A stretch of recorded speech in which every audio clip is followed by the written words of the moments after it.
Please, Senior, have some mercy. People are watching. It's the middle of the day. Seeing she wasn't letting go, he cried out in mock despair. Lady, we live in a civilized society. Stop! Senior, help! Lai Loi watched, terrified of her temper. That woman is absolutely terrifying. Meanwhile, Tu Long was still busy gracefully slicing through the last of the monsters. The Blood Corps captain watched Tu Long's fluid movements. Now that is a stunning young lady.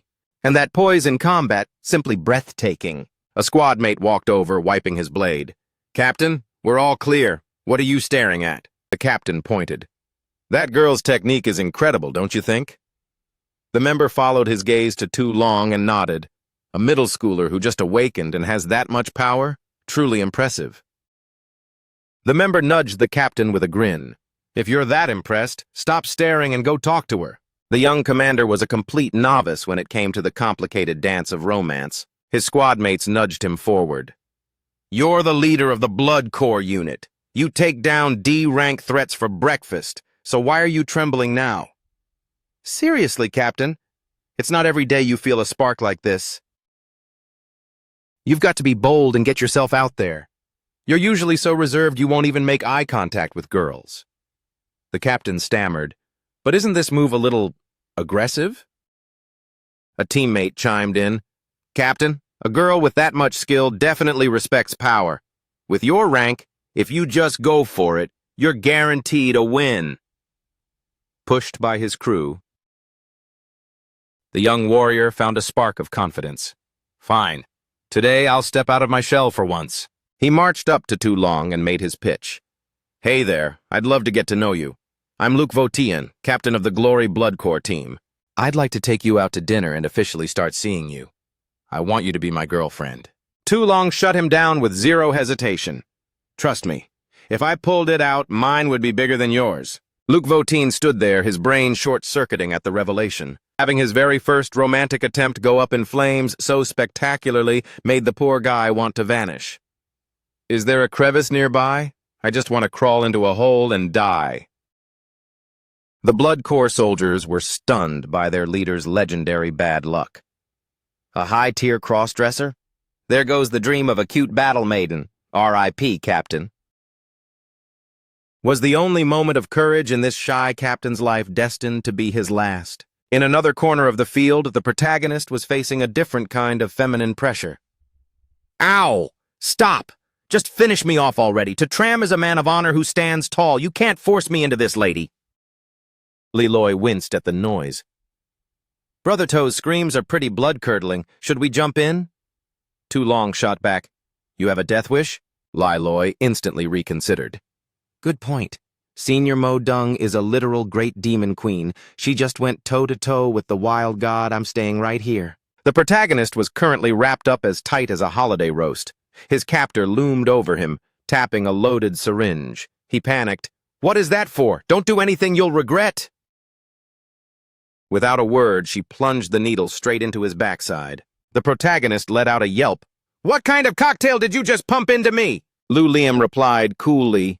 It's a specialized tracker for the wild god. If that entity tries to close in on you again, the markers in your blood will ping the central brain immediately. It will analyze the spatial ripples to backtrack exactly where that monster is hiding. The protagonist eyed her suspiciously. Hunting a god? What's your endgame here? Lu Liam brushed him off. That's on a need-to-know basis. I'm just using your body as bait. You breathe a word of this to anyone, and you're dead. The protagonist tried to bargain. Fine, I'll play the lure, but that means we're even for everything else, right? Lu Liam shut that down instantly. In your dreams. As of right now, you are my official, public boyfriend. Tram froze. Official? Public? Where did this even come from? Women are a mystery wrapped in an enigma. There is definitely a scheme afoot here. When the protagonist finally limped back, Lai Loi asked, Brother Toe, you still in one piece? Tram looked him in the eye and asked, Hypothetically, what happens to the guy who dates Mo Dung Lu Lim? Li Loi answered, Well, since she's basically the nation's goddess, you'll be the most hated man alive. Watch your back at night. Bricks tend to fly at the heads of lucky guys. Tu Long added, And the elite prodigies? They won't stand for it. They'll challenge you to duels one by one until you're a smear on the pavement. The stakes are that high? The protagonist realized he hadn't just stepped in it, he'd fallen into a volcano. We're breaking up immediately. This boyfriend gig is a total death trap. Cao Duong stepped in with instructions. To Tram, the three of you did something incredible today. Once the Star Tower Alliance processes the data, your rewards will be issued. However, the Wild God's appearance is top secret. To prevent a global panic, keep your mouths shut until the official report drops. The protagonist tried one last time. Sir, can we please break up? I want out. Lu Lim hissed, Don't make me get the needle again. The protagonist suffered in silence. She's totally unhinged. Even if he got into Tianqin Academy, he'd be her punching bag every day. He needed to find a different top-tier school, far away from her. Fast forward 3 days. It is June 24th, year 998 of the Star Tower era. The human college entrance examination is finally here. This year, 5 million hopefuls are testing in Sector 16 of the Dragon District, with 50 million candidates across all human territories. We wish every student the best of luck. May your names be etched in glory and your path to power be unobstructed. The air was thick with nervous energy as students whispered, This is it. Whether we make the cut or not, after today, we're on the front lines for humanity. I hope the grading isn't too brutal. I'm only 1 star. The protagonist took in the scene. This feels just like the high-stakes exams from my old life. Except this time, the entire world is taking the same test at the exact same moment. Suddenly, a massive, otherworldly structure manifested, hovering silently above the crowd. Tu Long pointed upward. The Star Tower, the gates are opening! The protagonist watched in awe. So this is the legendary Star Tower? Since arriving here, he'd seen how every aspect of human survival revolved around this spire. Lai Loi explained, Technically, it's one of the 1,800 sub-towers connected to the Supreme Spire. This exam filters out the future elite. If you put up legendary numbers, the Alliance will fast-track your career. This is the first real step toward becoming a world-class powerhouse. The protagonist gripped his fists. I've got a god's target on my back. The only way to survive is to become too strong to be hunted. System alert. New objective. Break 3 historical records during the college entrance examination. The protagonist's focus intensified. This was a tall order. According to the history books, those records had stood for decades for a reason. Star Tower announcement. The exam features 3 phases: the point-scoring heat, the knockout rounds, and the Super Academy confrontation. Only those with sufficient scores may advance. The crowd buzzed with confusion. What is the Super Academy confrontation? That wasn't on the syllabus. Tu Long whispered, I heard rumors the Alliance added this for the true monsters who are too strong for the standard rounds. Only the absolute best qualify. You'd probably need to be a provincial champion just to get an invite to fight the world's top-tier students. Star Tower Dispatch. Ha-Dong Province candidates, Dragon District Sector 16. Prepare for transit. The examination has commenced. The Star Tower projected shimmering teleportation gates onto the ground. We have to crush the scoring phase to make the knockouts. The acceptance rates in Sector 16 are notoriously low, so we need to rack up every single point we can get our hands on. Li Lang Tio is currently spiraling through a messy breakup with Trio Lolo. Lolo, why are you doing this to me? We've only been together for a month. Why are you pulling the plug on us? Trio Lolo snapped her notebook shut and said coldly, Because you flunked your internship. I don't date losers. Li Lang Tio's world felt like it was crumbling into a million pieces. He threw away his pride and clung to her leg, sobbing. Promise me you'll be happy, okay? Lolo, you have to find joy. You have to live your best life. Lolo, please, I can't breathe without you. My life is nothing if you're not in it. Li Loi had a bad feeling about this Trio Lo girl from day one. He muttered, Pathetic. Another guy tossed to the curb. This girl cycles through boyfriends faster than the seasons. But wait, why do I have a nagging feeling that something's off? The protagonist turned to his crew. All right, teammates, let's dive into this together. As they stepped forward, a flash of light separated the protagonist, warping him into a secluded trial zone away from his friends. This is the arena for the point-scoring phase. It looks like the system is putting every candidate through their paces in total isolation. Point-scoring phase. Preliminary trial commencing. Objective: neutralize the armored combat turret. A combat turret? I've heard these were engineered by the central brain itself. On the Abyss front lines, these things provide devastating cover fire for elite warriors. The turret hummed to life and launched a high-velocity missile. The protagonist lunged to the side to evade, but the projectile banked sharply, locking back onto his heat signature. The protagonist cursed under his breath. Are you kidding me? These shells have built-in tracking? He quickly deployed his reliable folding bucket tool to perform a high-speed tactical retreat. The protagonist timed his burst perfectly. As the missile plowed into the earth, he was already sprinting clear of the fiery shockwave. Thank goodness for that folding bucket, otherwise I'd be a pile of ash right now. But the turret wasn't done. It unleashed a massive barrage of homing missiles. The protagonist focused entirely on evasive maneuvers. My energy reserves are precious. One heavy punch drains me dry. I can't waste juice shooting down projectiles. I'll dodge until I find a gap to shut that turret down for good. The turret's firing rate began to accelerate, turning the arena into a storm of lead and fire. It can actually ramp up its aggression. This first stage is definitely not doing me any favors. The protagonist wove through the explosions with the fluid grace of an eel in water. He pinpointed the exact moment the barrels cooled before the next volley. This is my window! Full throttle charge strike, shatter! But just as his fist was inches from the metal, the turret flickered and vanished into thin air. The Star Tower announced, first trial of the point-scoring phase concluded. Tram dealt 0 damage to the objective. Time expired. Score 0. The protagonist was livid. Are you serious? There was a hidden timer? You could have mentioned that before I started my wind-up. I played it too safe. This competition clearly rewards speed and total destruction. Fine. I know exactly how to handle the next round. The opening match of the point-scoring phase has ended. The leaderboard will be displayed momentarily. Round 1. Leaderboard. Number 1.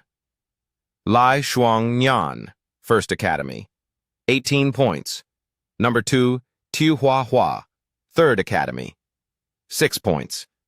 Number 3, Huang Kai, Third Academy. 5 points. Number 4, Han Bat Lap, First Academy. 4 points. Number 5, Nui Tat Hoi, Second Academy. 3 points. Number 6, Diep Bat Pham, First Academy. 1 point. Number 7, Triolo, Second Academy. 0 points. Principal Lai blinked in confusion. Why isn't Tram's name at the top of the list? I'm stumped too. He is not even in the top 20. He's vanished from the rankings entirely. Principal Huin, on the other hand, was beaming with joy. The fraud is finally exposed. I told you that Tram Kid was just a fluke. He probably glitched the secret realm. There's no way a nobody outshines the Thunder God. Principal An refused to back down. Star Tower, I demand an official audit of Tram's performance record. Candidate number 7,726 Tram, Second Academy. Official score, 0 points. Principal An slumped in shock. 0? How is that even possible? Principal Huan's laughter echoed through the hall. This is priceless. Is this your Second Academy's legendary genius? A big fat 0, and why try? Get ready to see my Third Academy leave you in the dust. Point-scoring phase. Second trial commencing. Objective: terminate 3 wind-stalking beasts. A trio of monsters materialized, vicious tigers equipped with leathery bat wings. The moment their paws touched the ground, they blurred into motion, pouncing toward the protagonist. They're incredibly fast. Those wind-stalking titles aren't just for show. He watched the lead tiger's jaws open wide, ready to crush his skull. The protagonist didn't flinch, his mind staying ice-cold. Fast, but I'm faster. He unleashed a donkey hoof kick with blinding speed, connecting squarely with the tiger's temple. Seeing their packmate struck, the other 2 beasts flanked him with predatory precision. But the protagonist had already triggered his most devastating trump card. Trample them into the dirt! The system-summoned donkey descended like a meteor, pulverizing the 3 wind-stalking beasts instantly. The second trial of the point-scoring phase is complete. To Tram dealt catastrophic damage in 56 seconds. Points awarded. Detecting a historical record break. Score calculation is being escalated to the central brain. System alert. Quest progress update. 1 out of 3 records broken. Keep it up. System alert. Your summon has gained significant combat experience. Evolution complete. Donkey attributes have been permanently enhanced. The protagonist was both thrilled and puzzled. What? One of my donkeys actually hit a new level? One of his long-eared companions had sprouted a singular, majestic horn. The protagonist ran a hand along it. This donkey is clearly the king of the herd. It certainly looks the part. But I wonder what special ability it possesses now. The donkey suddenly unhinged its jaw in a massive yawn. Holy smokes! Did this goofy donkey just swallow me whole? Where on earth am I? This place feels like an endless void. Could this vast dimension be the goofy donkey's upgraded skill? Can I use this like a portable spatial storage ring? The protagonist focused his mind on the world outside. The protagonist's wish was granted, and he materialized exactly back where he had been standing. As I suspected, I can freely warp in and out of the pocket dimension inside the donkey's belly. Second assessment round concluded. Congratulations on shattering a historical record and securing 56 points. The 3 principals remained glued to the live ranking boards. Principal Lai noted, the second scoring match is over. The leaderboard remains stagnant. Principal An was secretly fuming at the protagonist for the lackluster showing. What is Tram doing? Just because he was a direct recruit, is he just coasting? This is the premier stage for every middle schooler on the planet. It's about the honor of the entire academy. Principal Hun seized the moment to needle both the protagonist and Principal An. Missing the cut after 2 full rounds proves Tram is all hype and no heart. He's just a classless dud. And Hui Tree, stop daydreaming and face reality. But the ultimate triumph belongs to the one who laughs last. Tram's name suddenly rocketed to the very top of the display. A collective gasp escaped the 3 principals. Principal Lai kept his cool, having seen this movie before. The same miracle is playing out again. Tram has blitzed his way to the summit. Principal An couldn't help but gloat. Now that is what I call an insurmountable lead, wouldn't you say? Principal Hun's mind was spinning. No, this defies logic. 0 points in round 1, but he takes the crown in round 2? And scoring 56 points in a single session? Isn't that a brand new record? Principal An didn't care for the how. He only cared that Tram breaking records was becoming a habit. Isn't total dominance the expected norm? Alliance Supervisor. Takan Singh suddenly materialized. What is all this commotion?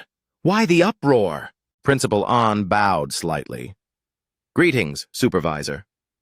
Principal Hun added, It's nothing major, just a student with a surprising result that caught us off guard. Ta Kun Sin glanced at the board and scoffed. 56 points? You call this good? You're surprised by this? I suppose Sector 16 truly is a backwater with no real talent. A score like that wouldn't even crack the top 10 in the elite districts. Principal An picked his words with care. Inspector Ta, Sector 16 might be a bit behind, but we still produce some remarkable prodigies. Ta Kun Sin chuckled condescendingly. Don't take it to heart. I'm teleporting through the Star Tower to audit every zone. Inspector, I'm just being blunt. The geniuses in the other sectors are simply on another level compared to yours. Principal Lai narrowed his eyes. It's not over yet. Inspector Ta, I'd suggest you don't call the race too early. Takan Sin looked at the trio with thinly veiled mockery. These people are stubborn every year, right until the other sectors put them in their place. Point-scoring competition, third assessment round begins. Objective, eradicate as many demonic beasts as possible before the clock runs out. 3 shimmering portals opened, and from their depths emerged lumbering golems. This round seems to prioritize body count over the previous challenges, doesn't it?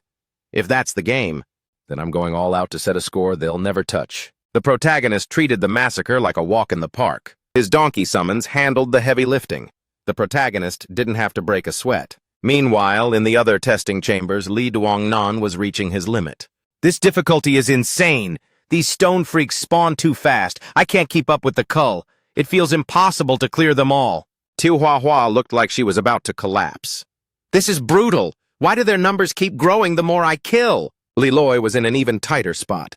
This cursed beast-attracting bloodline of mine, without brother too, I'm just monster bait. Despite the chaos, Liloi remained sharp enough to analyze the situation. These stone hulks aren't exactly tactical geniuses. They're so obsessed with me that they're actually crushing each other in the stampede. To say the protagonist's zone was a breeze would be an understatement. This trial is child's play. The spawn rate is too slow for my donkeys. I might as well just camp the portal and take them out as they spawn. Second round of the point-scoring competition concluded. Tram annihilated 100 magma beasts in 5 minutes, crushing the historical record and netting 50 points. System alert. Congratulations, you have completed 2/3 of the quest. Takan Sin continued his lecture. Staying here is a waste of my time. The Round 2 global stats will be live soon. I'm going to see which elite sectors broke 100 points. Historically, crossing 100 points basically guarantees you the championship. As he spoke, the scoreboard flickered. Tram's total had just surged past the 100-point mark. He blinked, rubbing his eyes. Am I seeing things? Tram at 106 points? Someone from the Sector 16 slums actually broke 100? Principal An was beaming with pride, his joy unmatched. He has no equal! The protagonist was now more than just the star of the Second Academy. He was the champion for all of Sector 16. Principal Lai stood tall. Inspector Ta, your eyes are fine. You just got a reality check. Even Principal Hun, who harbored no love for Tram, felt a sense of vindication. Even if Tram's success keeps my academy in second place, at least we aren't being treated like bottom-tier trash by some inspector. Ta Kensin refused to believe his eyes. Star Tower, run a diagnostic. Verify the global high scores for the point-scoring competition immediately. Star Tower Bulletin. The highest individual tally in the scoring trial belongs to Han Yen from Sector 1, with a staggering 110 points. Furthermore, 25 elite candidates have surpassed the 100-point threshold in this phase. Takan Sin seized the moment to resume his taunting. See that? Don't let your ego get the better of you. The top dog has 110 points. There are 25 students outperforming the 100-point mark, meaning many are currently outclassing Tram. Principal Lai replied with a steady voice, We aren't being arrogant. In fact, we've been incredibly modest. Takan Sin narrowed his eyes. Modest? What on earth are you talking about? Principal An stepped forward to drop the bombshell. Because Tram's 106 points were racked up in just 2 rounds. He didn't even set foot in the first assessment arena. Takan Sin gasped, What? That's impossible. No one does that. Principal An beamed with pride once more. He simply has no equal. You couldn't blame Takan Sin for his skepticism. 106 points in only 2 rounds? Unless he shattered the historical records in both attempts, it was a mathematical fantasy. Where was the catch? Principal Lai spoke with a sharp, critical edge. As the lead supervisor for the entire Dragon District, are you seriously telling us you can't spot the anomaly? Backing down slightly, Takan Sin muttered, Fine, I'll admit it was a blind spot. I never dreamed a prodigy would emerge from Sector 16, the literal bottom of the barrel. Even Mo Dung Lu Lim didn't pull off a stunt like that back in the day. She only truly dominated once she hit the High Academy. Regardless, the upcoming knockout phase is where the real steel is forged. The point scramble was just a warm-up. Besides, the elimination round pits 2 sectors against each other in the same pit. I wish Sector 16 luck. You'll need it if you're paired with a powerhouse. I'm off to watch the true monsters from the super academies. Principal An glared at the supervisor's back. That arrogant snake finally crawled away. For an official, he sure didn't mind openly spitting on Sector 16's reputation. Principal Lai let out a weary sigh. It's the burden we carry. Ever since that catastrophic incident 25 years ago, our talent pool dried up and never truly recovered. The world has been biased against us ever since. Principal An placed his full confidence in the protagonist to reclaim their honor. Then let our matchless one keep slapping the taste out of their mouths. Principal Huyin cut in with a warning. And Huai Tree, don't get ahead of yourself. In the knockout stage, students can plunder points from one another. I fear Tram is going to find this gate very unforgiving. Principal Lai shared the grim outlook. In an elimination setting, knowing Tram has a massive bounty and no formal class, the others will likely hunt him like a prize. Principal Huin shamelessly confessed, "In fact, to make sure my school beats the second academy, I've given the third academy students strict orders. If they spot Tram, they are to swarm him in a coordinated pack." Principal An was disgusted by the dirty tactics. "Huin Lam, you really are a piece of work. Is a petty rivalry worth that? This isn't just our local turf anymore. We're dealing with students from across the sectors now." Principal Huin snapped back. "It's absolutely worth it. I don't care about the other schools. My only goal in life is to see the second academy eat our dust." The protagonist received his marching orders. "Teleportation initiated. Proceed to the knockout battlefield. The knockout round is pure survival of the fittest. Everyone's score is broadcasted for all to see. By shattering another student's point card, you instantly claim their hard-earned score as your own." The protagonist glanced at his digital readout. Tram, 106 points. He smirked. "So the goal is to weed each other out? This sounds way more entertaining than hitting practice dummies, doesn't it?" The Star Tower voice boomed, "Attention! Merging battlefields for sectors 16 and 5. All candidates have been successfully deployed. Security protocol. Lethal force is strictly prohibited during the elimination phase." The protagonist hopped onto his alpha donkey for a casual ride through the terrain. "So, we've got company from another sector. First things first, I need to see if I can link up with Tu Long or Li Loi." Principal An's face went pale. "Did that just say Sector 5? Principal Lai was fuming. "This is a setup. Sector 5 is a top-tier powerhouse. Usually we're matched with sectors of similar rank. Why on earth were we thrown to the wolves this year?" Principal Huin theorized, "It's Tram. His insane performance must have confused the central brain's ranking algorithm, making it think our sector is way more powerful than it actually is. That had to be it. It was a classic case of being a victim of your own success, a blessing that turned into a curse." Principal Huin turned his frustration on Principal An. "And why try? Your genius kid has doomed us all. Sector 5's average power level dwarfs ours. Sector 16 is going to be the laughingstock of the rankings again." Meanwhile, Sector 5 students were already on the prowl. "These Sector 16 kids are like rats. We've been searching for hours and haven't found a single target." "Relax. We've got plenty of time to hunt. Our sector lucked out being paired with the weakest group. Let's just farm their points and secure our spots in the elite colleges. I can almost taste that first-class acceptance letter." The pair of hunters suddenly spotted Tram, looking entirely too relaxed on the back of a donkey. "Bingo! Sector 16 spotted. He looks like a walking jackpot. Cut him off now!" The protagonist noticed the two strangers blocking his path. "Company. Judging by those colors, they must be the elites from Sector 5. The two shifted into a combative stance, barking, "Don't move! Hand over your point card and maybe we'll let you leave in one piece." The protagonist sighed, looking bored. "And if I decide to keep it?" The brawny youth sneered, "Refuse and we'll make you regret it." His body began to surge and swell, muscles expanding as he grew into a towering giant. The protagonist tilted his head. "So he's a giant? That's a new one. I haven't seen that class in action yet." The other student pulled up his scanner. "Let's see what this kid is actually worth." His eyes nearly popped out when the display flashed. "Sector 16 student Tram. Current score 106. The scout yelled to his partner in pure ecstasy. 106 points. We hit the motherlode. He's worth more than both of us combined." The giant youth loomed over him, threatening, "Last chance. Give us the card and take your exit. Otherwise, you're in for a world of pain." Without warning, the lead donkey lunged forward, driving its sharp horn straight into the giant's shin. The giant let out a howl of agony, clutching his wounded leg as he stumbled back. The protagonist looked at his mount with newfound respect. "Good boy. You actually know how to take care of business yourself, don't you?" He gave the donkey a firm pat on the flank and pointed forward.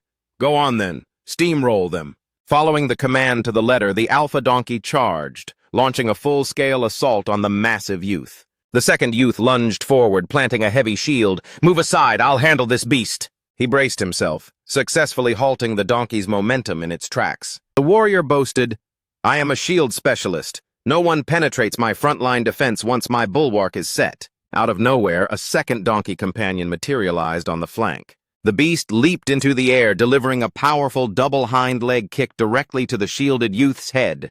The protagonist provided a dry play-by-play. And here comes the flank maneuver, specifically aimed at the base of your skull.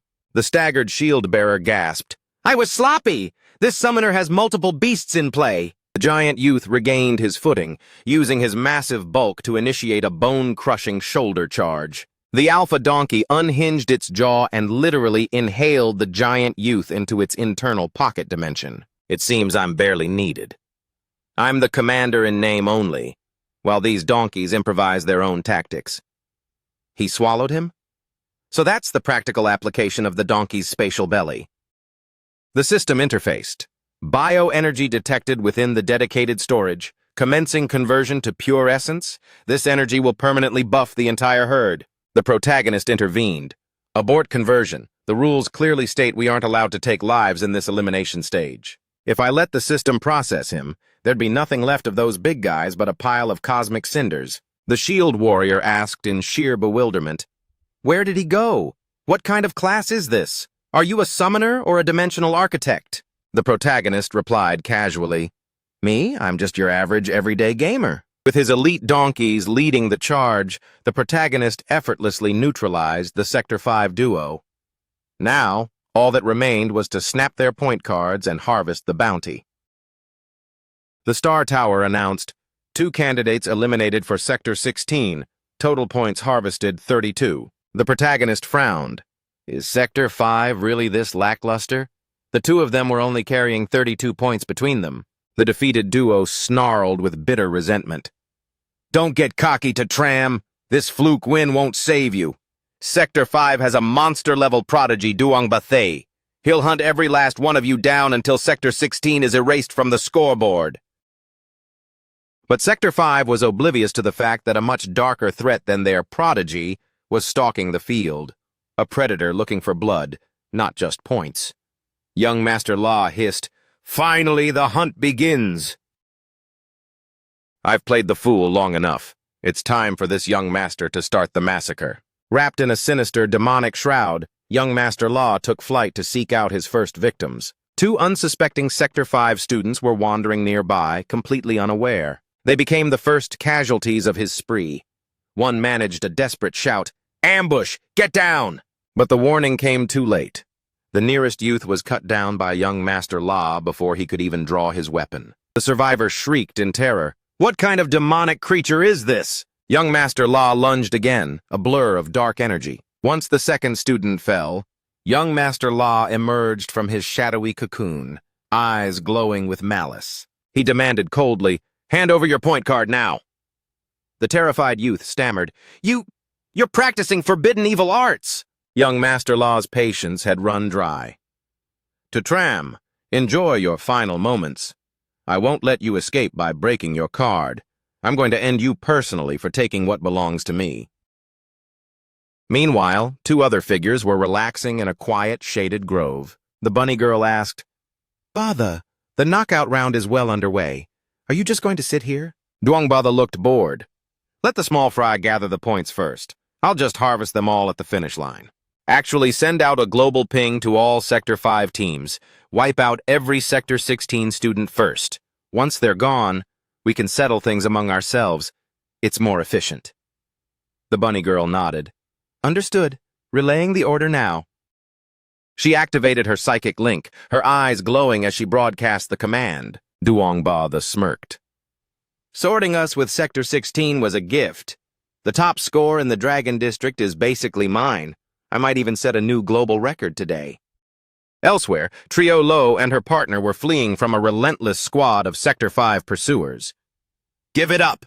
Hand over the cards and save yourselves the pain!" Trio Lo shouted at Lai Lang Tiu. "Stop following me! We need to split up if we want to survive!" Lang Tiu clung to her like a shadow. "Lolo, I swore I'd never leave your side." Trio Lo's frustration boiled over. "We're done! There is no us! You're just making me an easier target!" Lai Lang Tiu, however, was lost in his hero fantasy. Don't be scared, Lolo, I'll be your shield. A Sector 5 scout cut off their path. End of the line, runners! Triolo raised her staff, desperately casting a haste enchantment. Despite her protests, she instinctively cast it on Lai Lang Tiu as well. Why do I keep helping him? That Sector 5 student has 2 phantom warriors moving with lightning speed. They aren't giving me a single second to chant a high-level spell. The protagonist happened to trot by on his donkey and caught the scene. It was Triolo and Lai Lang Tiu, completely cornered by the Sector 5 hunters. Target the 10 of them and hold the line. Duongba just issued a kill order on all Sector 16 participants. Several hunters encircled to Tram. You Sector 16 losers are finished. There's nowhere left to run. Li Lang Tiu and Trio Lo were forced to make a stand right next to the protagonist. We're boxed in. Sector 5 has blocked every exit route. Li Lang Tiu looked at the protagonist, pleading for an alliance. To Tram, let's team up. We'll hold them off together and make a hole so Lolo can escape. The protagonist replied with a weary scoff. Lai Lang Tiu, have you completely lost your mind? Why on earth would I act as a human shield for her? Li Lang Tiu, seemingly blinded by his devotion, tried to play on the protagonist's feelings. To Tram, look at this as a golden opportunity to win back Lolo's heart. Don't let this moment slip away. The protagonist massaged his temples and exhaled slowly. I get it now. You aren't just a standard simp. You've reached a legendary tier of delusion. You're the type who'd raise another man's kid and thank the mother for the privilege. Triolo, still convinced she held power over him, sneered. To Tram, drop the act. I know you're just lashing out because you're hurt. We both know you haven't moved on. The protagonist's mind was a whirlwind of confusion. Is she actually serious right now? Triolo continued with misplaced confidence. You're only putting on this show to get a reaction out of me. Well, congratulations to Tram. You finally have my undivided attention. The protagonist stared at her, finally realizing that Triolo was living in a total fantasy world. Believing she still pulled his strings, Triolo doubled down. Tough talk won't work on me. You used to be my shadow, catering to my every whim without question. I know your heart better than you do. Stop the charade. The protagonist just shook his head, realizing they were both lost causes. Incredible. Her ego is truly in a league of its own. Triolo ignored the reality before her eyes, clinging to her twisted logic. I've acknowledged you. You officially have my permission to try and win me over again. Now you and Lai Lang Tiu hold the line. I need a moment to prep a high-tier incantation to wipe out these Sector 5 pests. The protagonist turned away coldly. I honestly can't be bothered to entertain this nonsense. The Sector 5 squad, closing in like hungry predators, signaled each other. Strike now! The mage is prepping a big one. Don't let her finish that chant. Triolo barked arrogantly. To Tram, get back here this instant. I'm counting to 3. The protagonist felt a wave of second-hand embarrassment. What was the original owner of this soul thinking, falling for someone this toxic? Triolo shrieked, To Tram, this is your final warning. If you walk away now, you are banned from my life forever. Li Lang Tiu sighed. Look at him go, Lolo. To Tram is actually abandoning us. How heartless can one person be? Despite being the one who dumped him, Triolo felt a surge of indignation at his departure. How dare he? The old To Tram was my loyal pet. He should be crawling back the moment I snap my fingers. Li Lang Tiu watched the protagonist retreat. Even so, charging out solo like that is suicide. The Sector 5 hunters are going to shred him. Sure enough, the Sector 5 students weren't about to let a prize escape. Hey, brat, if you think you can just stroll past an illusion warrior, you're making my entire class look like a joke. The protagonist leaned into his mount. All right, fire buddy, give me everything you've got. Pick up the pace. The donkey responded instantly, its hooves blurring as it accelerated into a full gallop. The Sector 5 youth smirked as he gave chase. Your summon is surprisingly quick, I'll give you that. But nobody outruns an illusion warrior. We're the undisputed kings of speed. Hand over the points, or this ends painfully. In a sudden move, the protagonist leaped from the donkey's back, hitting the ground running with unexpected agility. The hunter was caught completely off guard by the sudden change in momentum. Li Lang Tiu blinked in shock. Wait, did Tram actually just outmaneuver an illusion warrior and break free? The remaining Sector 5 students closed in on the duo, snarling, "Cards out now, unless you want us to accidentally forget the no-killing rule." Li Langtiu turned to Lolo, his voice trembling. "We're trapped. This is the end of the line for us." Triolo's eyes burned with a dark resolve. "No, I refuse to fail here. My ticket to Tianqin Academy is not up for debate." Li Langtiu looked at her with a glimmer of hope. "Lolo, do you have an ace up your sleeve?" Triolo turned to her devoted follower with a chilling gaze. "Li Langtiu, how much are you willing to sacrifice for my sake?" Li Langtiu stammered, "Lolo, honestly, at first it was just a crush, but now I'm so obsessed with you that I'd lay down my life without a second thought." The Sector 5 hunters were mere feet away, weapons drawn. Triolo got the confirmation she needed. "Then watch closely. It's time to show everyone what I'm truly capable of." Suddenly, a withered, violet-hued hand burst through the soil. It clamped onto the ankle of the leading Sector 5 student with a death grip. The distraction provided the perfect window for Triolo to call down a jagged bolt of falling thunder. The Sector 5 youth was blasted backward, smoke rising from his scorched armor. A shambling, undead horror dragged itself out of the earth, its face disturbingly familiar. It was Thak Hao, the fallen star of the Third Academy. The crowd was frozen. Wasn't he confirmed dead in the previous mission? The protagonist glanced back, his brow furrowed in suspicion. What is this? How does she have the power to raise the dead? The Sector 5 students recoiled in disgust and fear. A necromancer? You're practicing that forbidden soul-rotting magic? Triolo turned her cold gaze toward Li Langtiu. You're next. He paled, trembling. Lolo, are you going to kill me too? Triolo sneered. Don't flatter yourself. You're far too mediocre. Even as a zombie, you wouldn't be half as useful as a talent like Thak Hao. Li Langtiu swallowed hard. Then, what do you need from me? Triolo held up a sinister tome, the Book of Fate. Time to reveal your true purpose. The magical book hovered in the air, glowing with an eerie, sickly light. Li Langtiu stood there, paralyzed as the dark energy began to swirl around him. The Book of Fate? Is that the mythical grimoire reserved only for the most legendary wizards? A masterpiece of weaponry that can amplify a user's innate talent and skills by a factor of 10. It's a relic of pure rarity, something you might witness once in a lifetime, but could never hope to possess. Triolo. Lo, it's clear now that you are far from being just another run-of-the-mill sorceress. Triolo cast aside all pretenses, exploiting Li Langtiu with cold precision. The embers of your pathetic existence still serve a purpose. Ignite the last of your life force and accelerate your soul's burn, now! She channeled the dark energies of the Book of Fate to forcibly overclock Li Langtiu's abilities. Li Langtiu gasped as raw power surged through his veins. What is this incredible strength? I feel like I could crush any warrior in my way. The Sector 5 hunters refused to back down from their prey. Push forward. It's just one shambling corpse. It can't possibly hold the line against all of us. The reanimated Thak Hao lunged forward, his movements jerky yet lethal. Thak Hao transformed into an unbreakable wall of flesh, shielding Triolo from the oncoming Sector 5 onslaught. She barked orders at Li Langtiu. Move! You and that puppet need to buy me exactly 2 minutes of silence. The ritual begins. Gears of Destiny, commence your rotation. By the light of the undying pyre, I invoke your presence.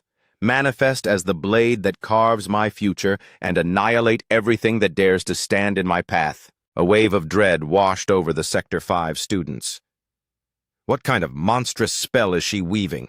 Focus all fire on her, break through their line and shut her down before she finishes. Li Langtiu planted his feet, gripping his firearm with newfound mania. Nobody touches a hair on Lolo's head while I'm still breathing. A Sector 5 student sneered, charging in. A sharpshooter thinks he can last 3 seconds? You're a joke! To their horror, the projectiles screaming from Li Langtiu's barrel weren't mere lead. The first youth who tried to leap over the line was vaporized midair by a single explosive blast from Li Langtiu. The survivors recoiled in disbelief. This guy's supposed to be a sharpshooter. Since when do handguns fire high-explosive artillery shells? Li Langtiu let out a manic, empowered laugh. This power is intoxicating. Lolo has boosted my combat rating tenfold. From this moment on, you will address me as the legend. Triolo hovered in the sky like a vengeful deity, her voice echoing in a rhythmic chant. Thermal molecules, gather in my palm. Follow the arc of freedom's wings and ignite into a crimson fan of death. Sacrifice the heavens, sunder the earth. Two agile students managed to close the distance, intent on striking Triolo down. Triolo looked down at them with regal disdain, simply pointing a finger. In this domain, I, Triolo, am the only king. A shockwave of energy slammed into the pair, pinning them to the dirt like broken dolls. The sheer magnitude of her power was terrifying. Yet a seed of doubt remained among the spectators. Her output is way higher than any one-star mage I've seen. But after that long-winded chant, was that just a single burst? Maybe we overreacted. Triolo's lips curled into a mocking sneer. A single burst? You fools! Look at the sky. The clouds turned a violent orange as a massive, wide-area bombardment began to descend. Every Sector 5 student on the field froze in paralyzed terror. What? What kind of nightmare magic is this? That's a fire element forbidden spell. This is impossible. How can a one-star initiate trigger a forbidden spell? Retreat! Get out of the blast zone now! The density of the falling fire was so high that a single direct hit meant certain death for any student. Forbidden spells are the tools of Archmagi. Look at her aura. She's no ordinary wizard. She must be wielding a forbidden demonic class. Cease this madness! A spell this powerful will slaughter students who can't escape. The Alliance will execute you for this massacre. But it was clear from the cold look in Triolo's eyes that she had already weighed the consequences. Who cares about your insignificant lives?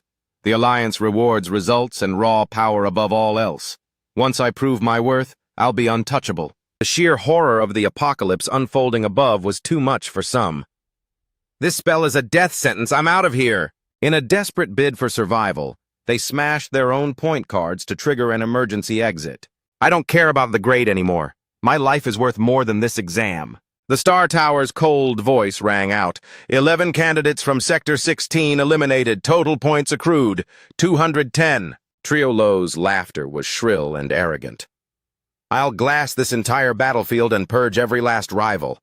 After today, the name Triolo will be whispered with fear across the entire Dragon District. The meteor shower began to impact, catching unsuspecting students nearby. Why is the sky falling? Is this some hidden trial? I've never seen anything like this. Hide, find cover now! The devastation was absolute. Triolo's fiery rain was claiming lives with every passing second. The bunny girl whispered urgently to Ba the... Warning, a high-density forbidden spell is reaching critical mass. Impact is imminent within 3 minutes. Ba looked up, stunned. A forbidden spell? Who the hell is causing this much chaos?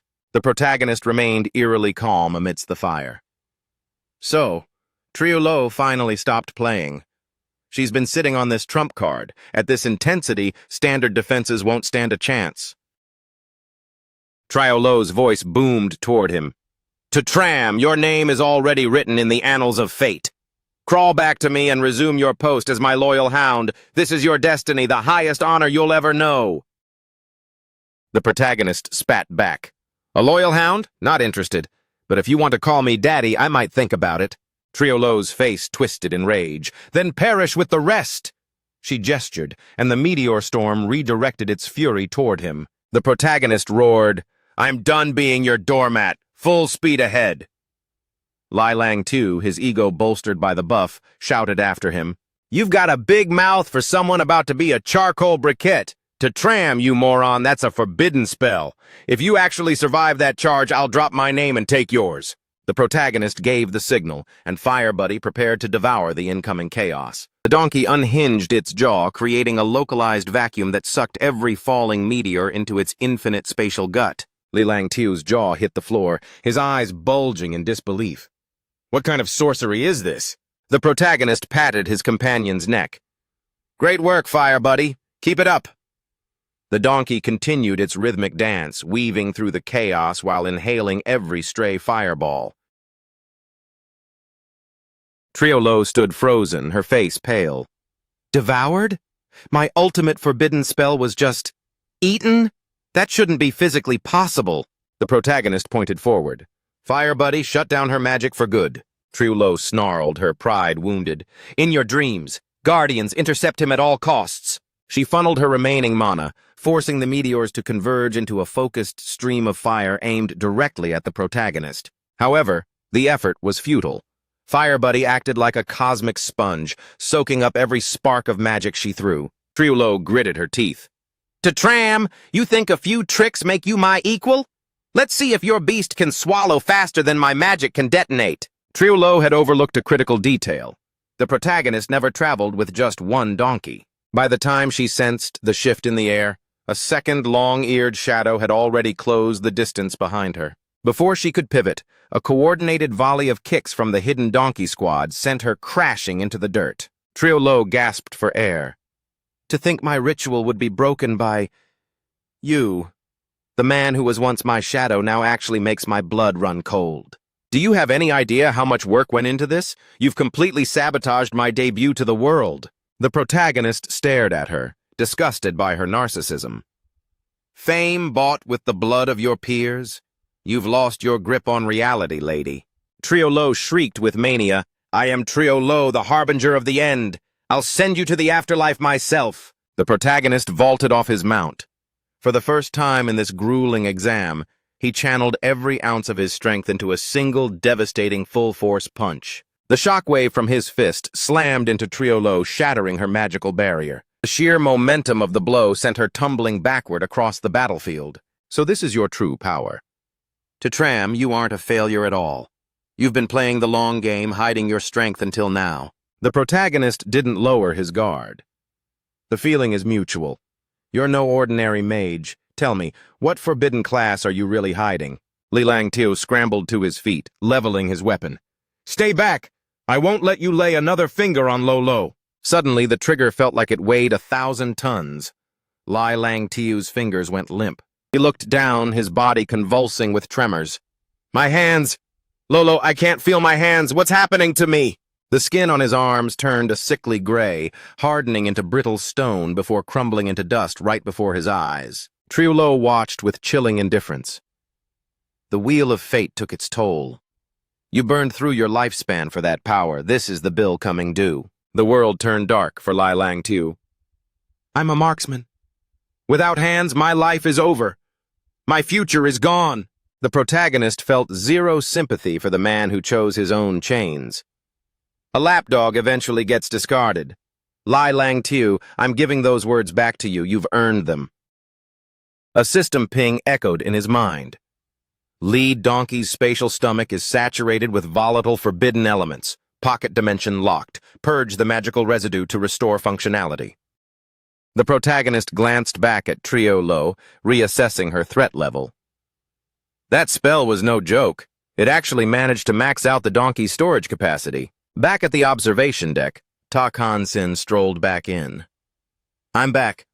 The elites in the other sectors are already hitting the 300-point mark. Let's see if Tram is still a fluke. The leaderboard refreshed. Rank 38, Tram, 2nd Academy, 138 points. Ta Kan-sin let out a derisive snort. Is this a joke? 138 points? This is your number 1 student? Sector 16's luck clearly ran out the second the real fighting started. Principal Li's face reddened with embarrassment as his hopes flickered. What is he doing? This performance is all over the place. Supervisor Ta, being in the top 40 is still respectable. One bad round doesn't define our entire sector's potential. Suddenly, the Star Tower's voice boomed across the sky. Sector 16 student Tram has neutralized a forbidden curse, prevented a mass casualty event, and saved the candidates of 2 sectors. Central AI awards a 2,000-point heroism bonus. Cumulative total for Tram, 2nd Academy, 3,527 points. A collective sigh of relief swept through the Sector 16 faculty. He didn't fail. He was busy saving everyone's lives. Over 3,500 points. We're only at the start of the knockout phase, and he's already rivaling the records of legendary top scorers. Principal On was beaming, his chest swelling with pride. A miracle! Tram has taken a commanding lead. Principal Hun sneered, searching for any way to diminish the feat. Please, it was just a lucky break. He just bullied a mage in close quarters. The Star Tower interrupted. Abnormal score fluctuation detected for candidate to Tram. To maintain competitive transparency, the central AI will now broadcast the details of this bonus to all active participants. Principal On's smile vanished. Wait, what? Why? Principal Huen's eyes lit up with malicious glee. This is perfect. With 3,000 points displayed over his head, he's a walking treasure chest. Every student in the arena will be hunting him now. Principal On turned on Supervisor Ta. You said the AI was impartial. This isn't fairness. This is painting a target on a student's back. Ta Kan-sin shrugged. The AI maintains fairness through total disclosure. If points jump that high, everyone has a right to know. I'll admit seeing a mid-round bonus like this is a first for me. It's unfortunate for him, certainly. Principal Lai sighed, looking at the screen. Every student with an ounce of ambition will come for him now. That's the brutal reality of the knockout. If you aren't the hunter, you're the prey. Miles away, the bunny girl's ears twitched as she scanned the horizon with her psychic sight. She looked at Bathe. The magical storm has been suppressed. The forbidden spell is gone. In truth, her report was redundant.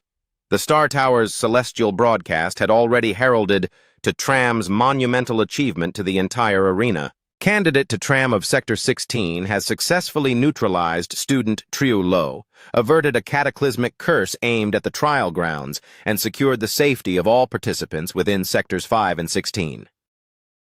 By order of the Central Intelligence, to Tram is hereby awarded a merit-based bonus. Following the official protocol for extraordinary contributions, 2,000 points are added to his tally. Current total, 3,527 points. All candidates take note. The bunny girl's eyes widened in genuine awe. Wait, 3,527 points? That's not just a lead, that's an absolute mountain of a score. Blinded by the massive bounty and fueled by the strength in numbers fallacy, bah. The sneered, to Tram is a walking gold mine. Alert all Sector 5 teams. Drop everything and make hunting him our top priority. The broadcast also reached the ears of the predator who had been relentlessly tracking the protagonist's scent. Young Master La let out a chilling, delighted laugh. To Tram, you've just given me 3,000 more reasons to make sure you never leave this place alive. The protagonist stood in the quiet of the arena, reflecting on the irony. I never imagined the day would come when I, of all people, would be the poster child for academic bonus points. It wasn't long before a search party from Sector 5 cornered him. Are you the one they call to Tram? The protagonist didn't bother with a denial. His face was currently being beamed across every holographic screen in the district by the Star Tower anyway. The hunters exchanged greedy glances. It's really him. I can't believe our luck. We actually found the prize lamb before anyone else. Lock him down, don't let him slip away. To Tram, consider those 3,527 points ours. Do yourself a favor and forfeit now. Don't make us get messy. The protagonist couldn't help but laugh at their blatant opportunism. You guys are hilarious. Do you honestly think a score like this is just handed out to someone who can't defend it? They leaned into the classic safety in numbers logic. The 5 of us against 1 of you? Those are odds we like. When we move as a unit, even Duongbada wouldn't dare challenge us. The green-haired vanguard lunged forward, only to be greeted by the business end of a donkey's powerful hind legs. The donkey delivered a perfectly timed, bone-shattering kick. The impact sent the attacker spiraling backward into the dirt. Wiping dust from his face, the boy yelled to his leader, "Big brother, I've scouted him. He's definitely a summoner, but his pets hit like trucks." The leader hoisted his staff high, his voice booming with competitive fire. "A summoner, eh? Then let's see whose pact is stronger." He channeled his mana to call forth a massive armored bear demon.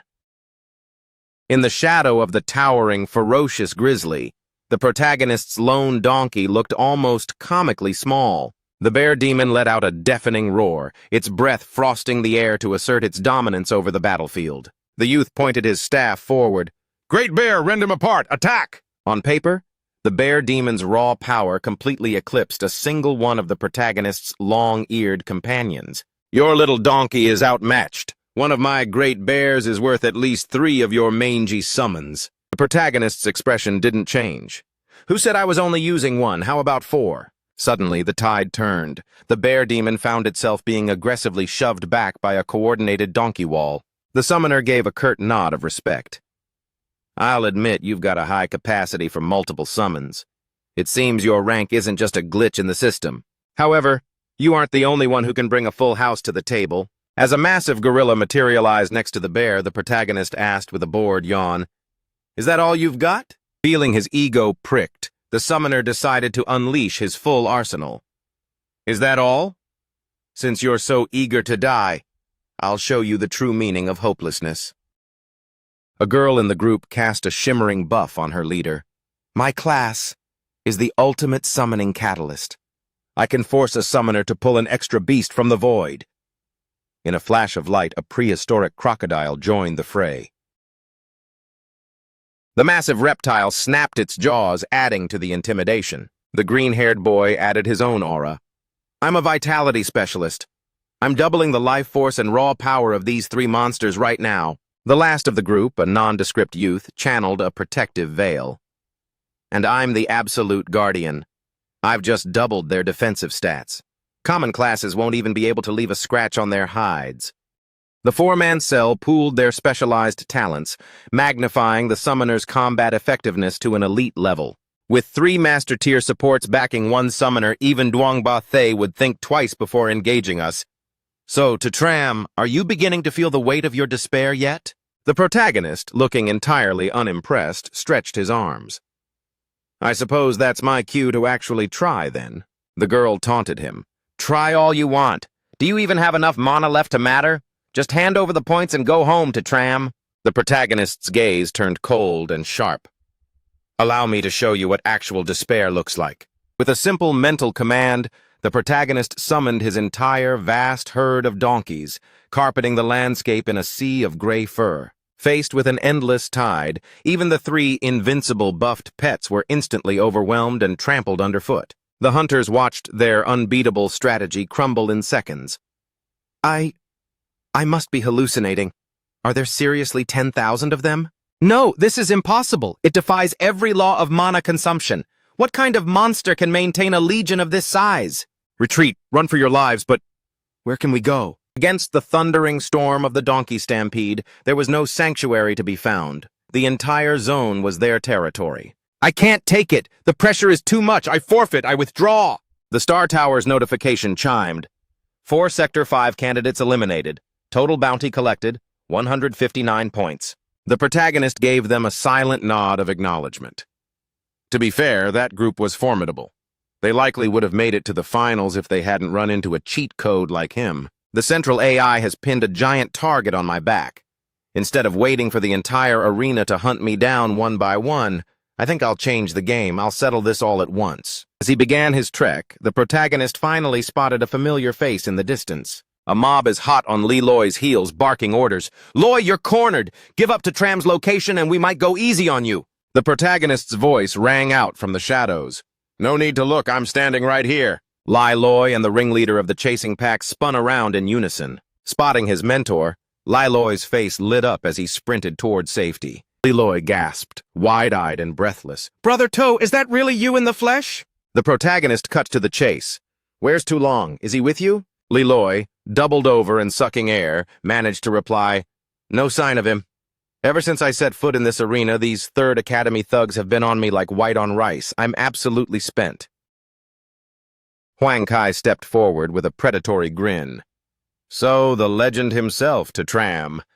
Looks like my lucky star finally aligned. Today I'm settling every single debt we owe you in one go." Li Loy whispered a frantic warning. "Brother Toe, watch out! Word is the 3rd Academy issued a kill-on-sight order against you before the bells even rang. We need to move. There's a whole army of them." In any other story, a hero trapped between internal rivals and external hunters would be sweating. But with his unique advantage, the protagonist stayed cool. "It's fine. I've got enough donkeys to fill a stadium." Huang Kai bellowed at the top of his lungs. "To Tram, look around. You're boxed in. Don't make this harder than it has to be with a pointless struggle. The protagonist countered with a smirk. I think your spatial awareness is a bit off. Look again. It's you lot who are surrounded.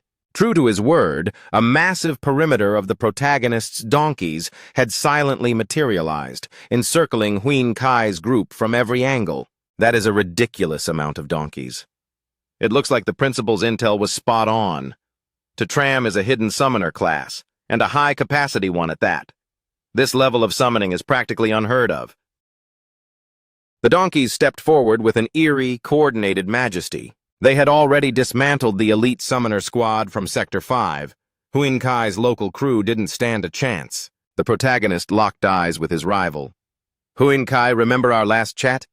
I told you that every time our paths crossed, you'd be catching these hands. Huin Kai's pride remained unshaken. He sneered.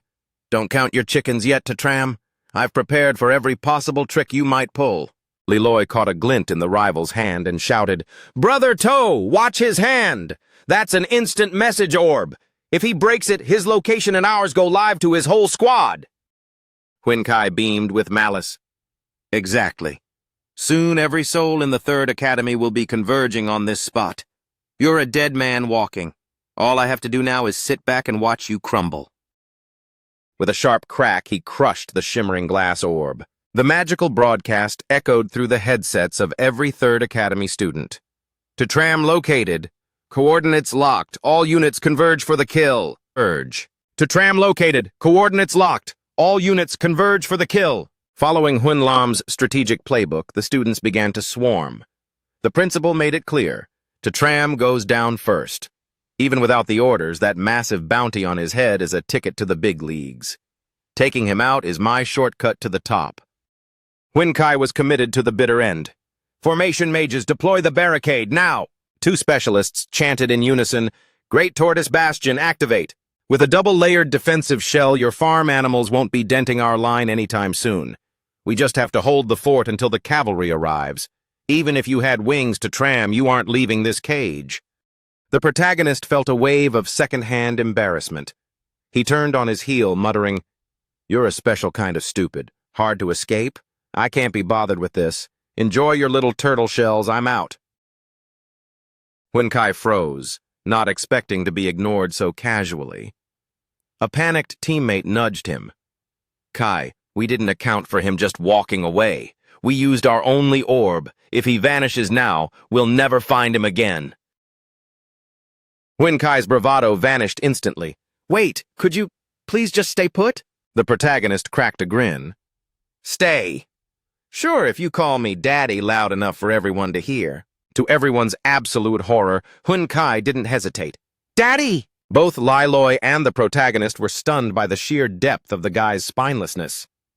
Brother Toe, the brat actually did it. He threw away his dignity just to keep you in range. The protagonist's window for leaving slammed shut as the first wave of reinforcements crested the hill.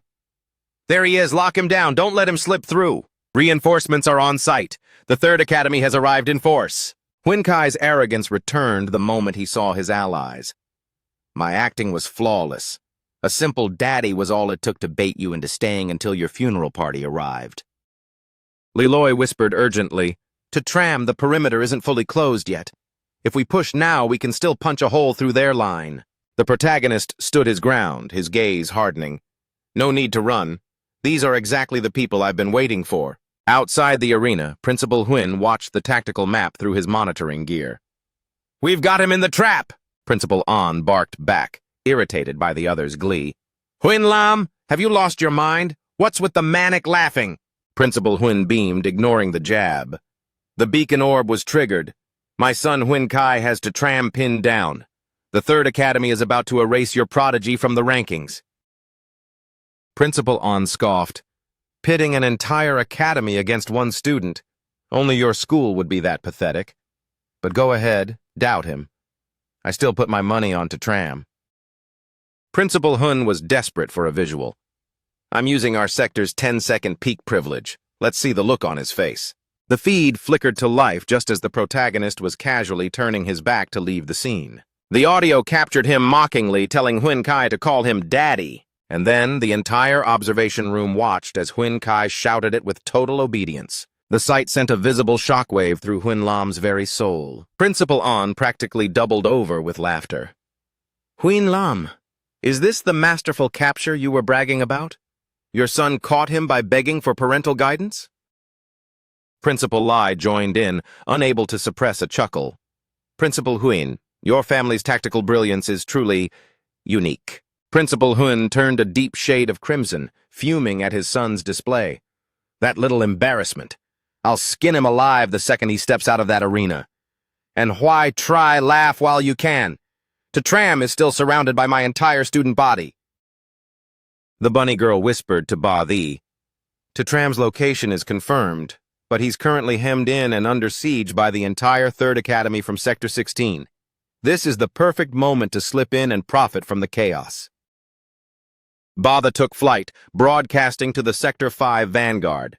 Move out, everyone. We can't let a bunch of bottom-tier students snatch Tram's bounty before we get there. The 3rd Academy students huddled, whispering excitedly. If we're the ones to take Tram down, the glory of the top provincial score will be ours. Our principal was a genius to have us consolidate our forces before moving in for the kill.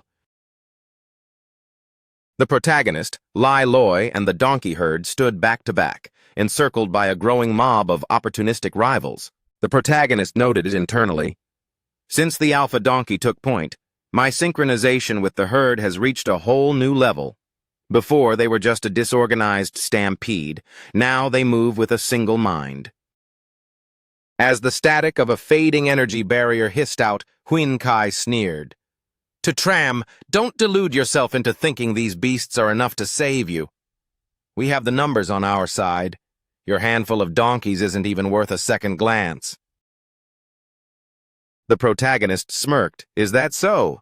Then I'll give you a view you'll never forget. With a sharp mental command, the protagonist summoned a massive, fresh wave of donkeys into the arena. The surrounding students recoiled in disbelief. How deep does Tram's reservoir go? Just how many of these things can he summon at once? This is insane! Suddenly, a new youth crested the hill with a massive legion behind him, roaring, Over here! Form a perimeter! Don't let a single soul through! A 3rd Academy student stammered in panic. It's the Sector 5 reinforcements. What is this? Why are they all hitting this coordinate? There are thousands of them. They dwarf our entire school's presence. Sensing his team's spirit breaking, Huin Kai barked, 3rd Academy, hold the line. Numbers are just statistics. Whoever delivers the final blow to Tram takes the prize. Balanced perfectly on his mount's back, the protagonist surveyed the scene. Took you long enough, everyone's finally at the party. Lai Loi's voice trembled with anxiety. 2/3 of the entire exam population has converged on a single spot just to hunt one person? This has to be a historical first. Ba Thi descended like a hawk, declaring with absolute authority, Tram's points belong to me and me alone. The crowd began to buzz with nervous energy. That's Duong Bathi, the Titan of Sector 5. The rumors say he awakened a legend tier class and can trade blows with C-tier monsters. This is going to be a massacre. Ba Thi pointed his weapon at the protagonist. Tram, surrender your point card and make this easy on yourself. The protagonist stuck to the script that was driving his enemies mad. Call me daddy first and I might consider it. You're begging for a casket! Ba Thi's face twisted in fury at the protagonist's nonchalant disrespect. Suddenly a high-pitched voice chirped, Daddy! With genuine enthusiasm, making the entire battlefield freeze in confusion. Wait, did someone actually just say that? Duit shoved through the dense ranks of warriors. Out of the way, make a path, I'm here to help Tram. He skidded to a halt beside the protagonist. He blinked. Truong Duit, what are you doing in the middle of this war zone? Duit, having become fiercely protective of her leader, puffed out her chest. I saw these cowards trying to gank my daddy. I couldn't just stand by. I'm joining the fight. Li Shuangyan stepped out from the shadows of the crowd as well. The protagonist's eyebrows shot up. Li Shuangyan, you're jumping into this mess too? Lai Shuangyan adjusted her gear, her expression one of cold integrity. Tram, you neutralized that forbidden spell and saved my life. I don't owe anyone a debt. I'm here to settle the score. The protagonist nodded, welcoming the backup. Trong Duyet, Li Shuangyan. If you're ready to stand in the fire, then let's show them how we fight today. A wave of derisive laughter swept through the mob. Fighting together? To Tram, stop being a comedian. There are 4 of you against a literal army. Even with your donkey circus, we have enough hands to grab every beast by the ears. Winkai stepped forward, gloating as if the victory were already won. Give it up to Tram. Hand the card to me. Don't let these outsiders take Sector 16's points. Think of it as a donation to your home district's prestige. Duit pointed a finger at Winkai, her voice cracking with indignation. How can you even speak? Didn't you hear the announcement? To Tram saved everyone's lives, and now you're here to rob him? Do you even have a soul? Winkai brushed her off with a cynical shrug. Grow up. This is a competition, not a charity event. I'm just playing by the rules of the game to eliminate a rival. Duongbao stepped forward, radiating menace. Enough talk. The time for chatter is over. Now comes the pain. Li Shuangyan stood her ground, her voice sharp with logic. Duongbao, if you want his rank, have the courage to face him in a fair duel. To Tram stopped a cataclysm that would have ended your exam, yet you lead a mob against him? You're a disgrace to your class. Ba sneered, embodying the arrogance of the elite. Honor is a bedtime story for the weak. In this world, power is the only currency. The strong dictate terms, and the weak simply bend the knee. Li Shongyan lunged forward to intercept Ba Thei's opening strike. The sheer force of Ba Thei's legendary power was overwhelming, sending her skidding back across the pavement. She gritted her teeth, struggling to her feet for another round, refusing to break. But the protagonist's hand fell on her shoulder. Li Chuangyan, stand down. You don't need to bleed for this guy. Ba smirked, assuming the protagonist had finally broken. Sensible. Hand over the card and I'll let you walk out of here. Push me, and I'll make sure you don't even get the chance to press the forfeit button. The protagonist's expression went cold as he looked at the gathered crowd. Duong Ba Thei, Winkai, and every other person here looking for a payday, let's get one thing straight. I saved every single one of you. Are you really telling me there isn't a drop of gratitude in this entire mob? The ungrateful crowd roared back with selfish mockery. Save your sob stories to Tram. Who asked for your help? You think you're a hero? You're just a target. You're at the end of the line and you know it. Look at him trying to play the pity card now. Gratitude is for the incompetent. True warriors have one objective: win at all costs and harvest the most points. Your heroism was just a tactical error. Does he actually think he's special? That forbidden spell probably wasn't even that dangerous. Even if it was, Duongbao would have handled it. You aren't necessary to Tram. Seeing the heartless mob was beyond reasoning, the protagonist let out a long, cold sigh. Fine. If that's the path you've chosen, don't blame me for what happens next. He suddenly deactivated his summoning, and the massive herd of donkeys vanished into thin air. The mob surged forward, smelling blood in the water. He's given up! The donkeys are gone! Swarm him! Claim the 3,000 points! The protagonist whispered to Firebuddy, Open the vault! Give them back exactly what they claimed they didn't need saving from! A terrifying rift opened in the sky, and the suppressed meteor shower began to pour back into reality with twice the fury. The hunters became the hunted as the sky turned a blinding red. The ungrateful mob froze, their faces twisted in absolute horror. My God, what have we done? God, what? Holy Mother of God, how is that apocalyptic storm back for a second round? Is this really the forbidden spell? I thought the girl who cast it was already kicked out. This makes no sense. How can a discarded spell just manifest out of thin air? The protagonist signaled the heavens, sending a relentless hail of flaming meteors crashing down. This crushing pressure. It's unbearable. To Tram, stop this madness. Call it off right now. We're finished. If this keeps up, there won't be enough left of us to bury. You were acting like titans moments ago, and now you're groveling?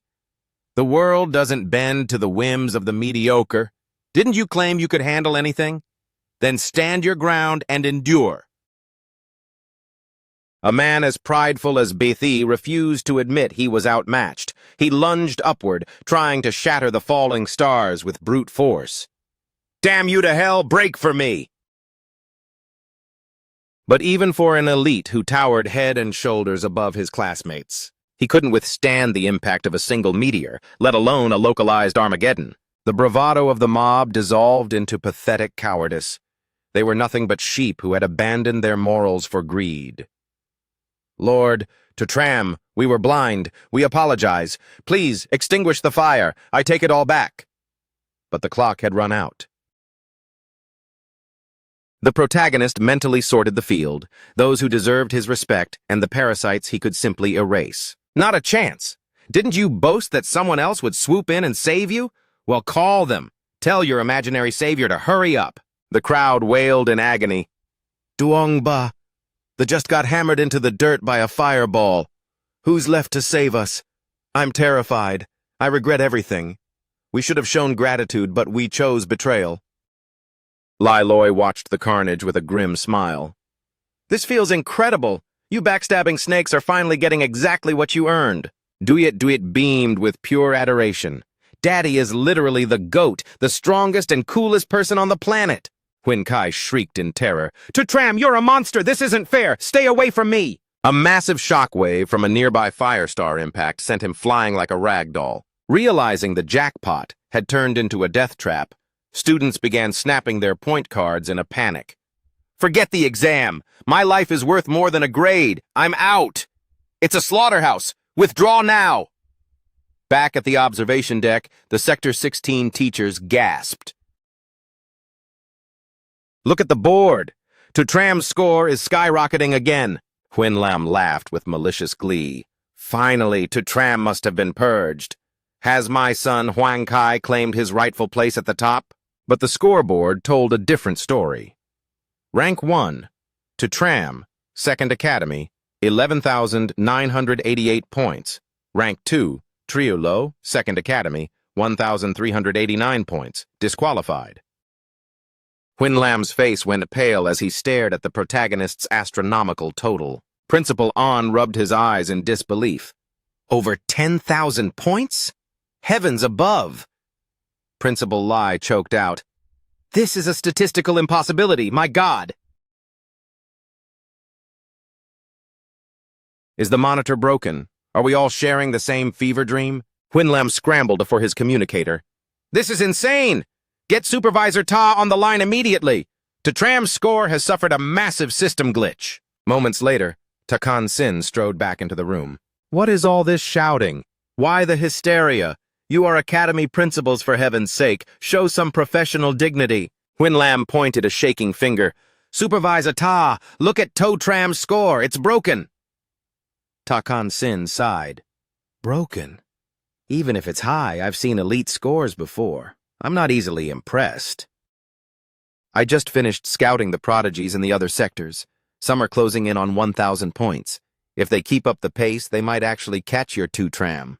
But when his eyes drifted to the Sector 16 board, the one he had mocked, he saw 2 students pass the 1,000 mark and 1 student sitting on an unthinkable 11,000 points. His composure shattered instantly. "Good heavens! Alert the Star Tower Alliance Command! To Tram's score has triggered a catastrophic system bug." Back inside the war zone of the arena, as the smoke from the forbidden spell cleared, the only survivors were those who had forfeited and disappeared into the light of their point cards. The ground was a desolate graveyard of gear and scorched earth where a proud army once stood. Li Xiongyan looked around, trembling. "The storm is over, but there's nobody left. The sheer scale of this destruction is terrifying." Duyet looked at the scorched landscape with a grin. "From now on, anyone who walks this path is going to have to bow down to Daddy." The protagonist turned to his group. "There are plenty of fallen students here who were knocked out by the blasts. You 3 go ahead and harvest their points." "To Tram, you arrogant brat, this isn't over!" A voice barked from a crater. It was Ba Thi. One had to admit, Ba Thi's reputation as Sector 5's finest wasn't just talk. He was still breathing after that onslaught. He pulled a glowing weapon from his inventory, his eyes burning with hate. Ba the snarled, "Go ahead, gather all the points you want. When I'm done with you, I'll be taking the whole pile." "Are you just doing the heavy lifting for me, Duong Ba, so I can take the top spot?" "With this blade in my hand, I am invincible. Prepare to die." The protagonist retorted, "Confidence is one thing, but being a delusional loudmouth is a great way to get an early retirement." The protagonist did not play by the world's rules. Everyone saw his score, but nobody realized the sheer depth of the physical power he was holding back. Ba watched in horror as the protagonist's bare fist shattered his legendary weapon into splinters. Impossible! How can a summoner possess the raw strength of a master brawler?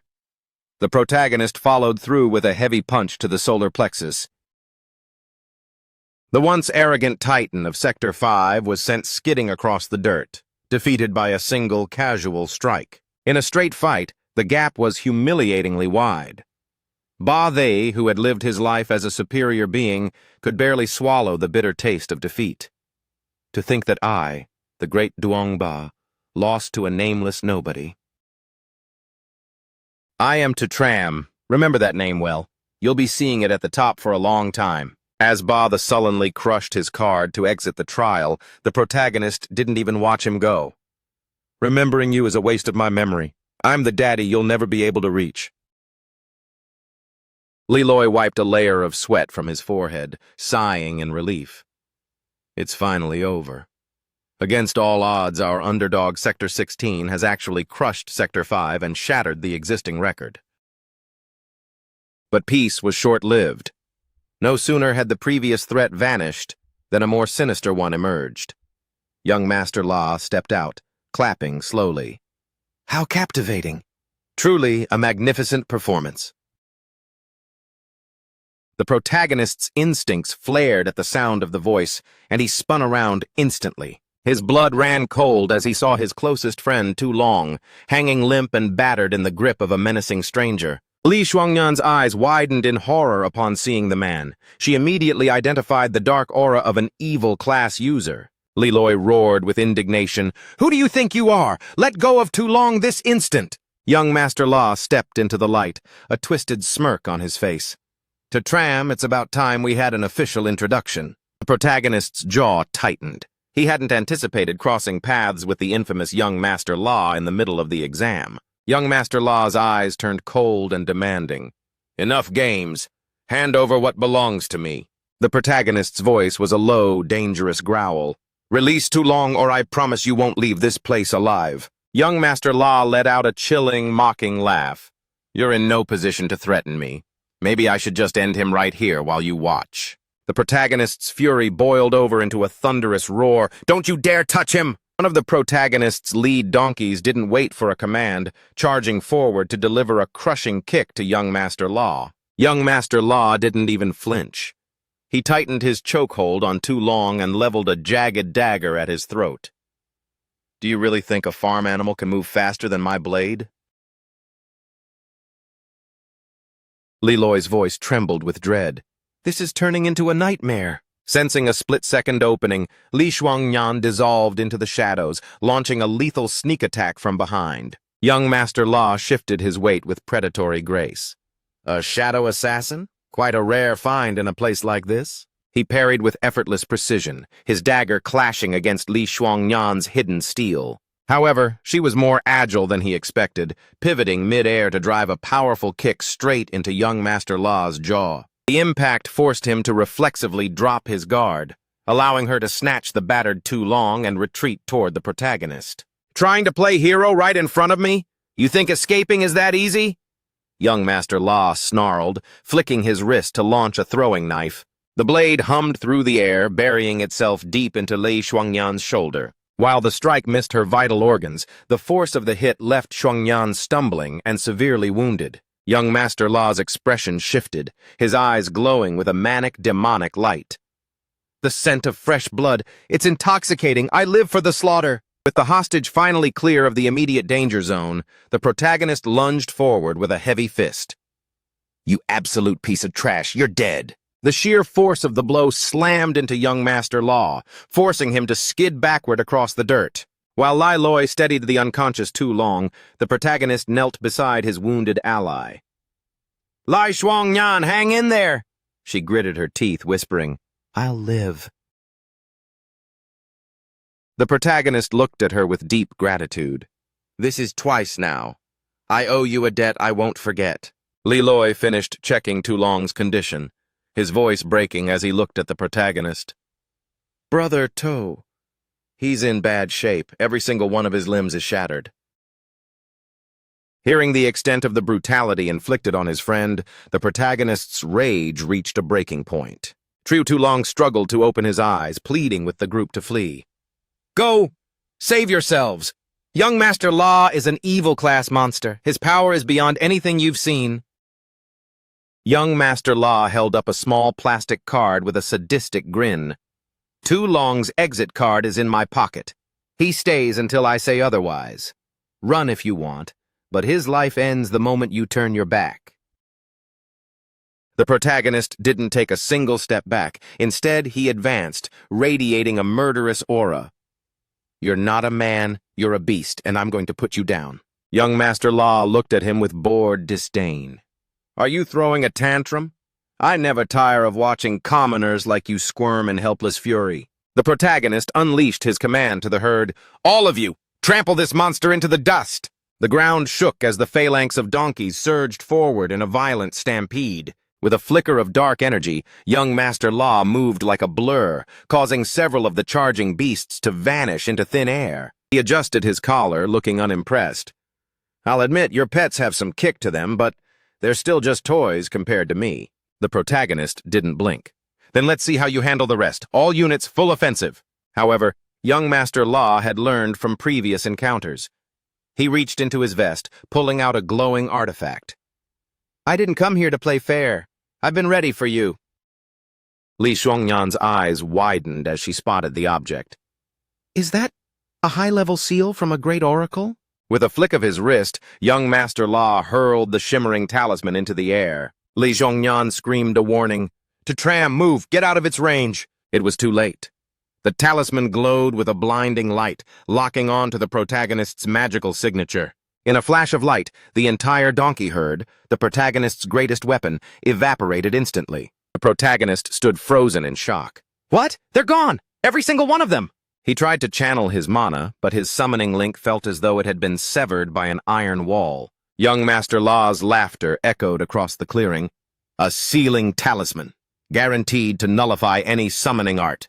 Without your pack to Tram, you're just a defenseless lamb in a butcher shop. Li Loi shouted in a fit of rage. This is blatant cheating. The Star Tower Alliance will disqualify you for using outside artifacts. Young Master Law's grin only widened. Do you really think my family answers to their rules? Besides, do you honestly believe I'll let any of you live long enough to file a report? Simultaneously, a violent storm of lightning coalesced upon the jagged mountain summit. The Thunder God inhaled the surging electrical currents, refining them into raw spiritual power. A figure of matching prominence appeared, stating, Thunder God, you've crossed the line by meddling in the mortal realm's academic trials. The Alliance High Command will hear of this. The Thunder God smirked. Blood God Axer, has your schedule become so empty that you've turned into my personal supervisor? The Blood God replied, This trial has been upgraded to include an elite student showdown. My protege from Izami Island has awakened a rare faith-based class. She is destined to be the vanguard for humanity. I won't let anyone jeopardize her ascent. The Thunder God remained unruffled. The Star Tower's automation is absolute during exams. No one can truly bypass it. I simply nudged the parameters so the AI would release the merit points now instead of at the finish line. You're just biased against that kid, to Tram. He's an anomaly. A classless youth wielding legendary skills. Regardless, I'll have Izami humble him on the battlefield. Even the stoic Thunder God shook his head, muttering that the Blood God was a total fanatic. Cao Duong was the next to seek an audience with the lightning deity. He voiced his confusion. Why go to such lengths? Does that boy truly carry that much weight in your eyes? The Thunder God responded simply, An extraordinary destiny requires extraordinary trials. Only through fire can a true legend be forged. Cao Duong sighed, recognizing that such rapid evolution always demands a heavy toll. The Thunder God felt forced to accelerate their growth. The human world is running out of time as the true monsters of the demon realm prepare to descend. The clock is ticking against us.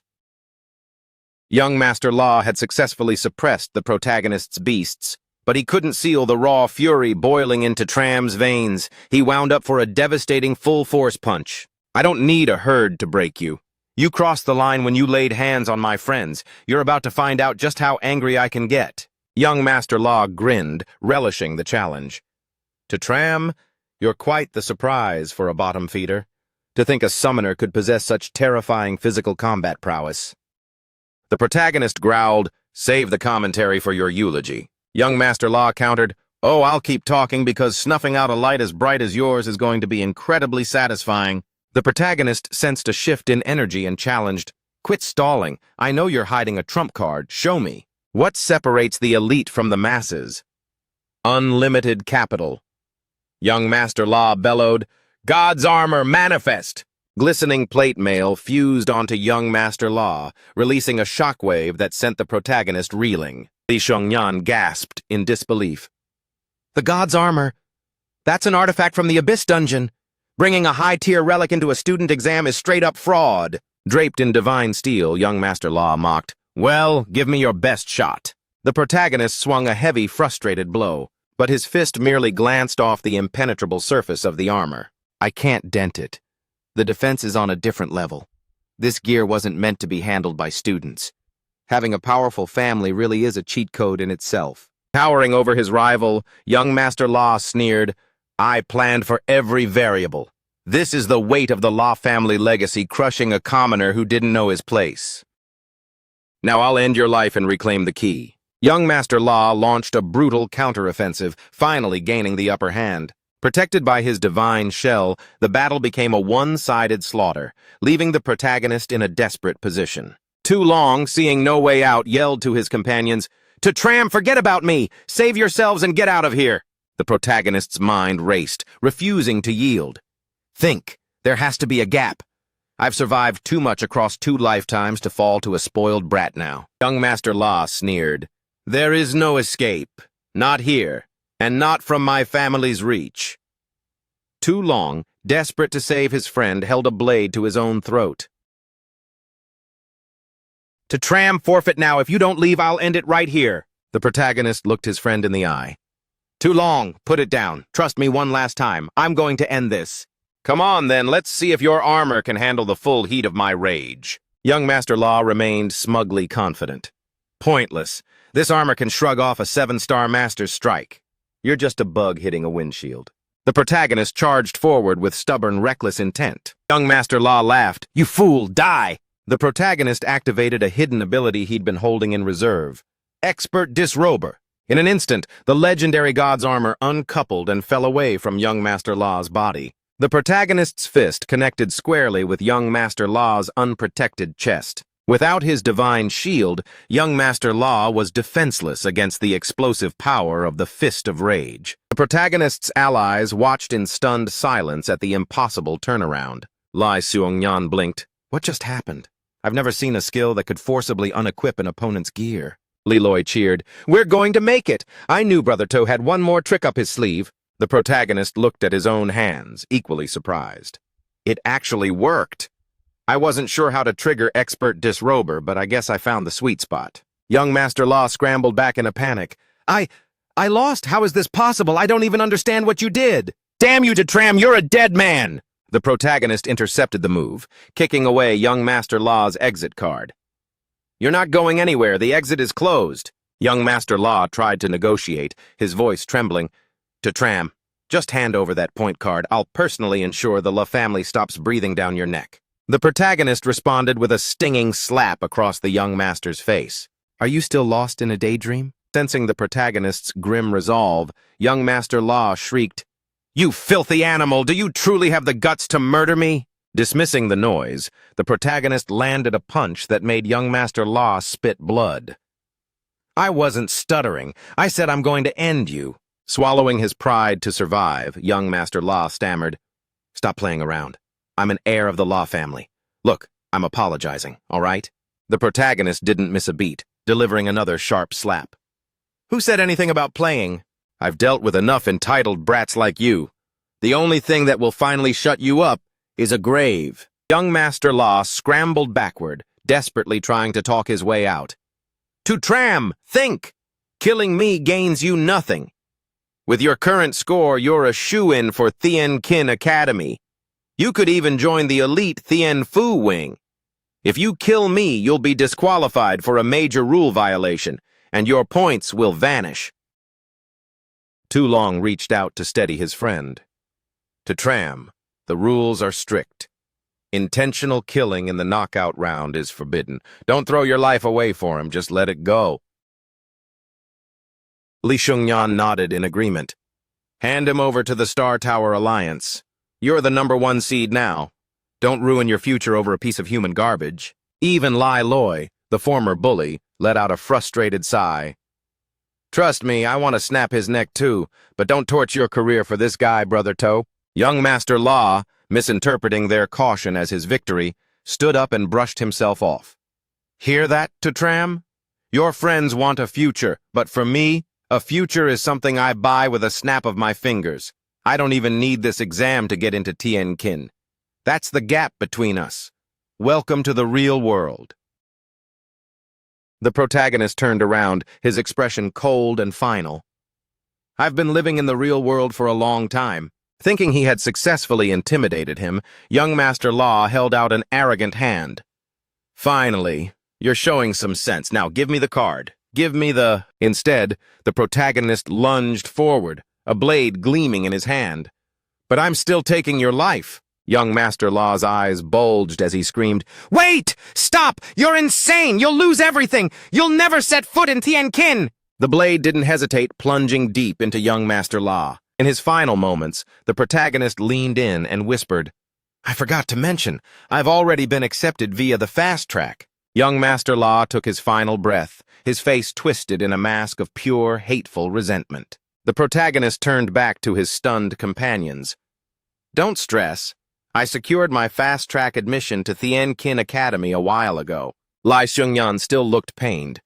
But that record-breaking score, the highest in human history, it's going to be erased. It's such a tragedy. The protagonist saw a way to reward his true allies. That's exactly why we aren't letting these points go to waste. Li Shengyan stood frozen as the protagonist pressed his point card into her hand. I want everyone to take turns. Each of you eliminate me by crushing this card. Li Shengyan hesitated, her voice small. But your title, your legacy as the top scorer. The protagonist smiled warmly. It's just a number. We don't know how long before the system wipes it, so take the points while you can. Duit was a sobbing mess. Even at his lowest point, Daddy is sacrificing himself for us. My heart can't take this. Outside, Principal Hun was pacing like a caged animal. Supervisor Ta, any word from headquarters yet?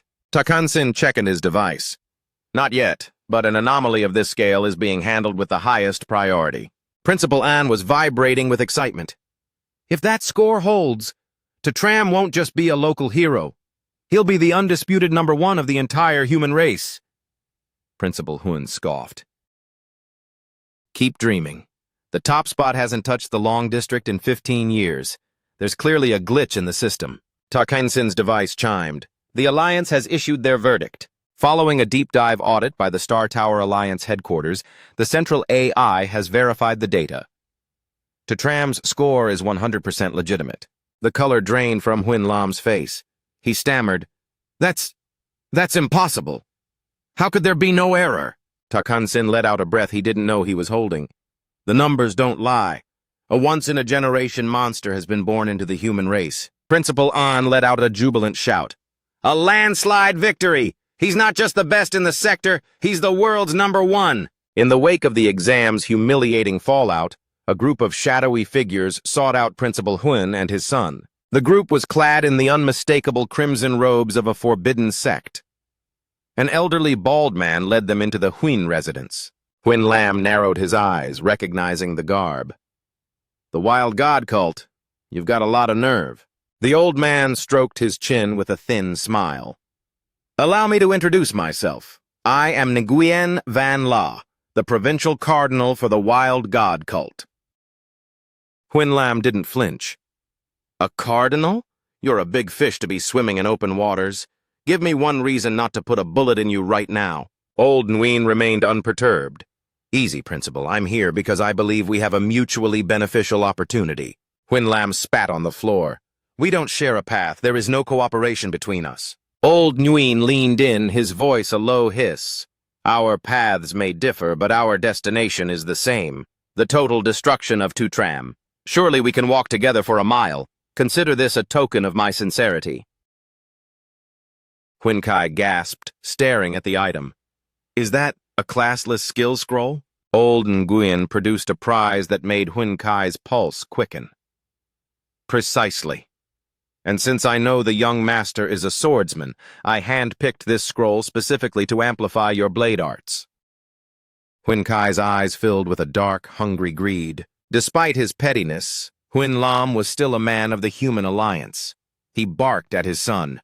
Huinkai, keep your mouth shut. We don't make deals with cultist filth. Sensing the son's weak will, old Nguyen directed his silver tongue straight at Huinkai. It's a 6-star sword technique. Master this and you'll strike with the power of a 6-star elite, regardless of your level. Predictably, Huinkai was salivating. A 6-star sword art? Wouldn't this amplify my lethality 10-fold, maybe even 100-fold? Old Nguyen leaned in. The Wild God cult has a very straightforward objective. Eliminate Tutram. Once the deed is done, we'll vanish like a bad dream.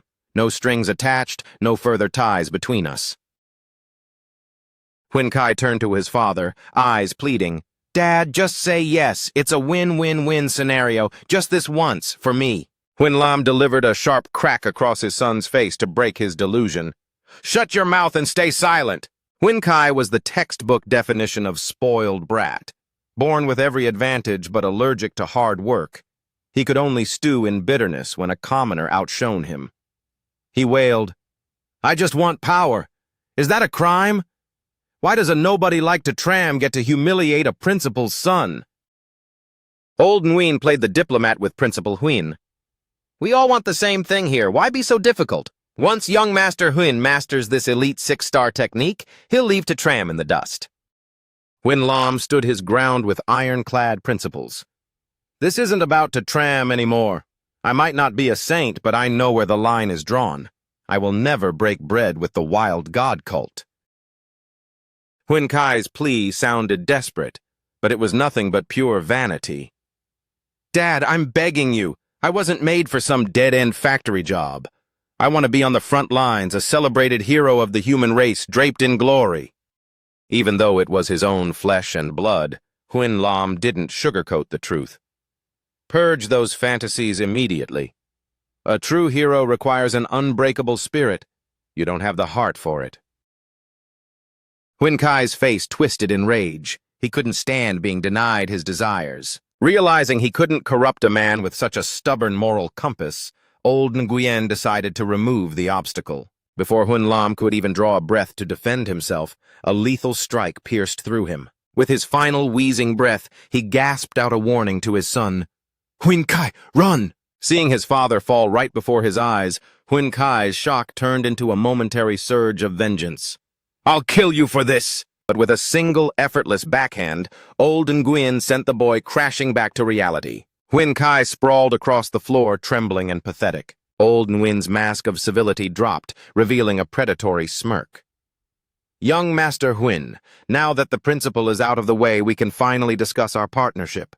Huinkai tried to muster some backbone, shouting, You're monsters! You murdered my father! But his voice died in his throat when a cold blade tip touched his forehead. In a heartbeat, Huinkai's defiance evaporated into pure cowardice. Old Nguyen asked with terrifying calmness, Do we have a deal? Huinkai was nothing like his father. He chose submission over sacrifice. Yes, please, don't kill me. I'll do whatever you want. We're partners. Satisfied with the boy's spinelessness, old Nguyen smiled. Excellent choice. The 6-star technique is yours. From this moment on, we walk the same path. He tossed the scroll over without a second thought, treating the high-level artifact like a mere scrap of paper. Grasping the scroll, Huinkai's grief seemed to vanish, replaced by a dark thrill. The 6-star sword art! I can feel it. The power is coursing through me. Old Nguyen's tone turned cold. Now lead us into the secret realm. It's time to end Tutram. Huinkai was practically tripping over himself to be helpful. Lord Cardinal, we don't even need to go in. Hidden in the depths of the formless secret realm is a dormant boss that's never been disturbed. If I wake it up, Tram is as good as dead. He callously rifled through his father's pockets to retrieve a glowing jade seal. Old Nguyen raised an eyebrow. Can this creature finish the job? I won't tolerate any more blunders. When Kai explained eagerly, Lord Cardinal, that entity is a nightmare. No one under 6-star can even touch it. It's a total anomaly. Even 9-star masters have failed to banish it. It's the very reason this place is called formless. Old Nguyen was genuinely intrigued. A boss powerful enough to manifest its own realm and baffle high-tier masters? Impressive. Releasing such a beast is far more efficient than doing the dirty work ourselves. Without a second's hesitation, Huin Kai shattered the jade tag, breaking the ancient seal. Huin Kai's heart was consumed by malice. To Tram, our rivalry ends in your blood. Die!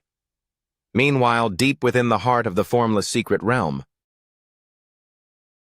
the protagonist had finally reached his objective. This has to be it, the legendary herb needed for the cure. A chime echoed from the Star Tower. Congratulations, you have conquered the formless secret realm with a flawless performance.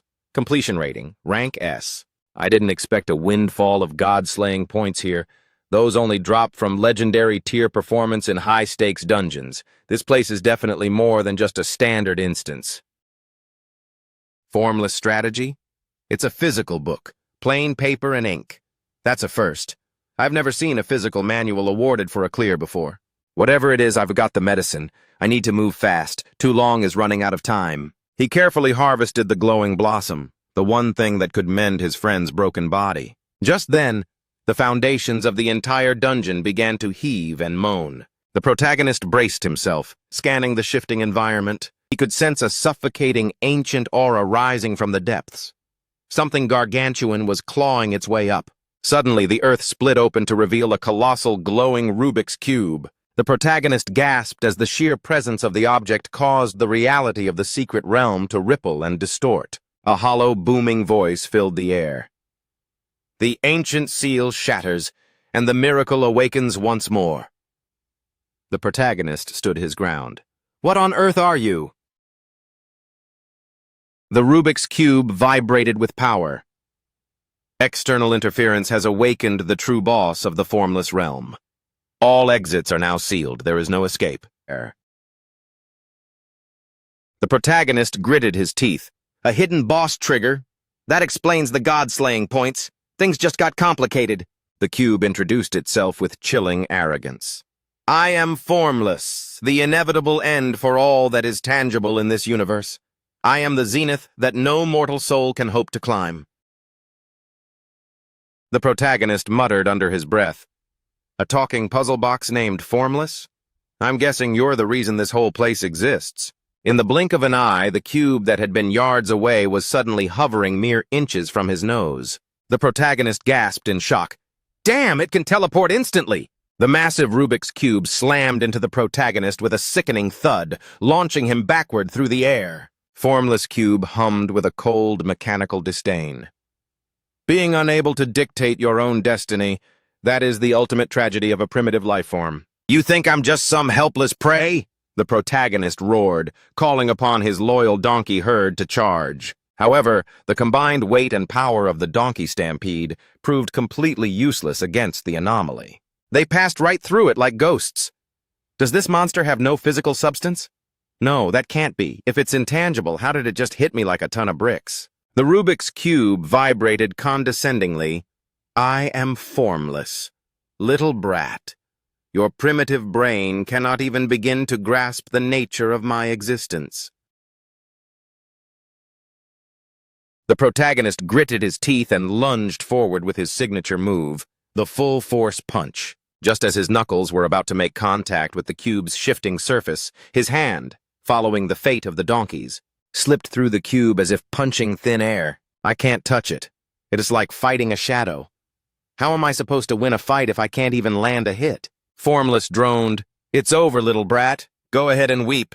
It might make your passing a bit more bearable. The protagonist didn't stick around to argue. He grabbed his pack and bolted, looking for any opening. A crushing downward slam from Formless whistled past him, narrowly missing its target. I can't hurt it, and I'm trapped in here. I need a plan, and I need it now. No boss is designed to be completely unbeatable. Allowing a primitive being to slip away would be a stain upon my perfection. The protagonist's eyes fell upon the mysterious manual he had just acquired. He frantically flipped through the pages of the Formless strategy. There has to be a weakness hidden in these texts. Without warning, the earth beneath his boots fractured and tore open. Formless had phased through the ground to launch an ambush from below. The protagonist cursed, "What is this thing's endgame? Is it trying to carry me into the stratosphere just to drop me?" The protagonist scrambled to the edge and leaped off the rising surface of the cube. But the cube blinked out of existence and reappeared instantly beneath him as he fell. This is a losing game. This thing manipulates its coordinates at will. No matter where I jump, it can manifest right under my feet. The protagonist scanned the book again, searching for any tactical advantage. The text read, "Formless is an enigma, shadowless and traceless, a masterpiece of spatial mystery. It is a spatial life form. To combat it, one must fight space with space. Additionally, Formless harbors peculiar obsessions, specifically the collection of the tears shed by living creatures." The protagonist's heart sank at the complexity. Fight space with space? I'm not some elite spatial mage. How am I supposed to use spatial magic out of thin air? 25,000 meters up. I'll see if I can't terrify a few tears out of you. If you survive the fall, I might consider sparing you. Exactly as he feared, Formless shot into the upper atmosphere before abruptly vanishing, leaving him suspended in the void. The protagonist plummeted, experiencing the terrifying weightlessness of a terminal freefall for the second time. Thinking at lightning speed, he shouted, "Time to show off some creative physics! Summon!"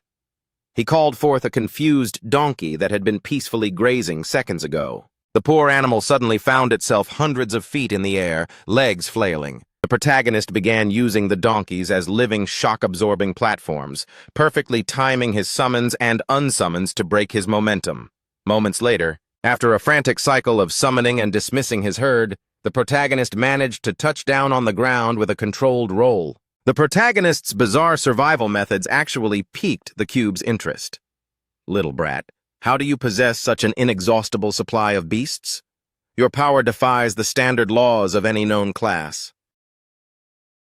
The protagonist spat out some dust and reminded it, "You gave your word.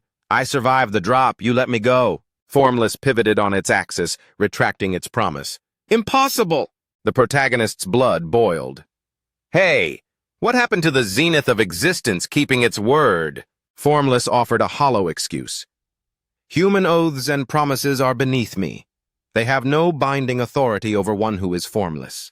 The protagonist snapped, "I see, you're not a god, you're just a shameless, lying donkey." The protagonist summoned his lead donkey, the one with the unique devouring ability. He wanted to test if the pocket dimension inside the donkey's stomach could actually hold a spatial being. But just as Formless drifted toward the donkey's wide-open maw, and just as a glimmer of hope sparked in the protagonist's eyes, Formless blinked out of reality at the precise moment of contact. It flickered back into existence directly in front of the protagonist's face. The protagonist retreated, his mind racing. This isn't working. Its teleportation is too fast. It can't be trapped in the donkey's internal dimension if it can just jump out. Formless hummed with a menacing vibration. "Show me your tears!" A sudden, invisible force from Formless struck the protagonist across the face, causing a thin trail of blood to leak from his lip. A thought struck the protagonist. Why was this entity so obsessed with seeing him shed tears? It likely traced back to that peculiar obsession noted in the Formless strategy, the creature's compulsion for harvesting the sorrow of living souls. Formless droned on. "Every spark of life is unique, yet so many flickers lack a purpose, much like a fragile non-entity such as yourself." The protagonist reached into his inventory and pulled out the Spider Queen's tears, a rare drop from his previous dungeon conquest. He braced himself, hoping this substitute would satisfy the creature's hunger. Formless paused mid-motion, its many facets rotating toward the offering. "Is that an authentic teardrop?" The protagonist felt a surge of relief. "Jackpot, it fell for the bait!" Formless vibrated with eerie joy. "Exquisite. A drop of sorrow from a specimen I have yet to catalog. Such tragic elegance. The source must have perished in a state of absolute fury. With a silent command, the protagonist had his lead donkey move to gulp down the crystalline tear. Formless shrieked in panic, "Unhand it! That treasure belongs in my collection, not in the belly of a beast!" Blindly pursuing its desire, the spatial entity lunged straight into the trap. Got him! Now let's see if the internal dimension of the donkey is strong enough to keep this miracle under lock and key. Deep within the donkey's pocket dimension, even cornered, Formless maintained its haughty air. As the protagonist entered the space, it sneered, "Do you honestly believe I'm trapped? I stayed because I chose to." The protagonist smirked, seeing through the bluff. "You stayed because you're convinced no cage can hold you." Formless resonated with power. Precisely. I am the Formless, the embodiment of the impossible and the infinite. No petty subdimension can restrain a force of my caliber. Unfortunately for the arrogant cube, it had just picked a fight with a man who had the ultimate cheat code, the system. The protagonist folded his arms, leaning back with a smug grin.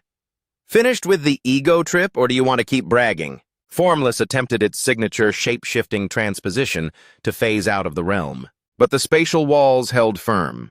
Its legendary escape art proved utterly useless against the new boundaries. The entity's voice wavered with genuine shock.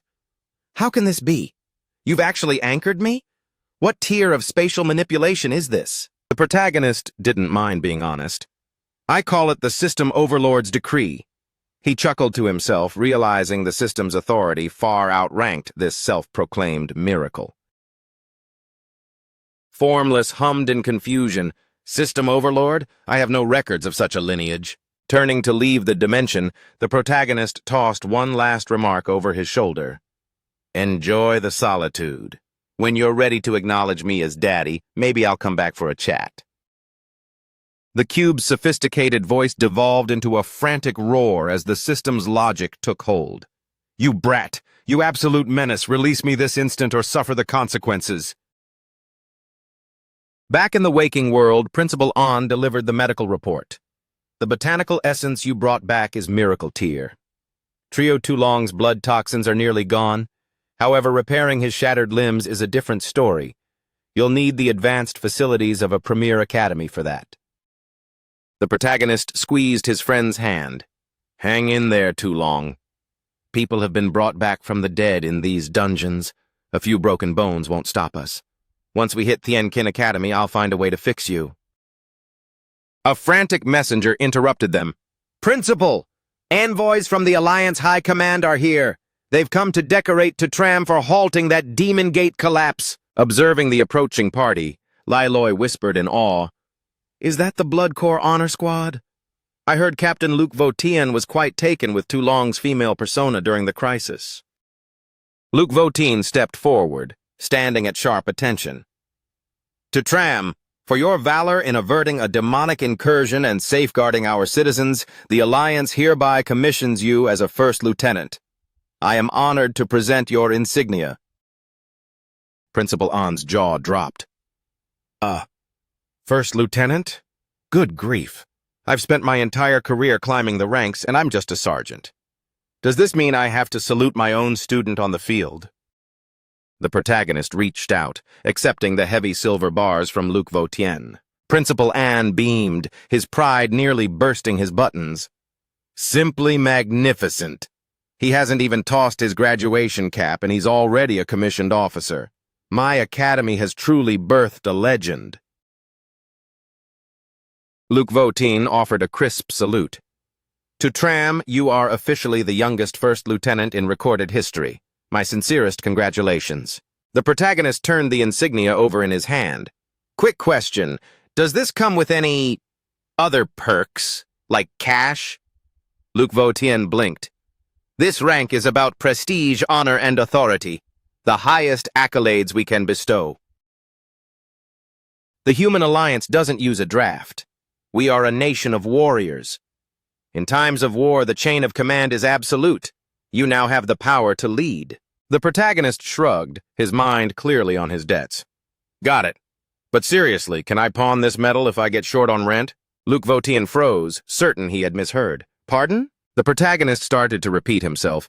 I was just wondering if the gold content— Principal An lunged forward, clapping a hand over the boy's mouth. He's just overwhelmed. Pay him no mind.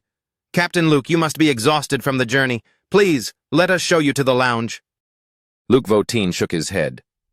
I appreciate the offer, but I have a personal inquiry for Tram. After that, my squad is deployed to the Abyss front. Principal An pulled Tram aside, his voice urgent and fatherly.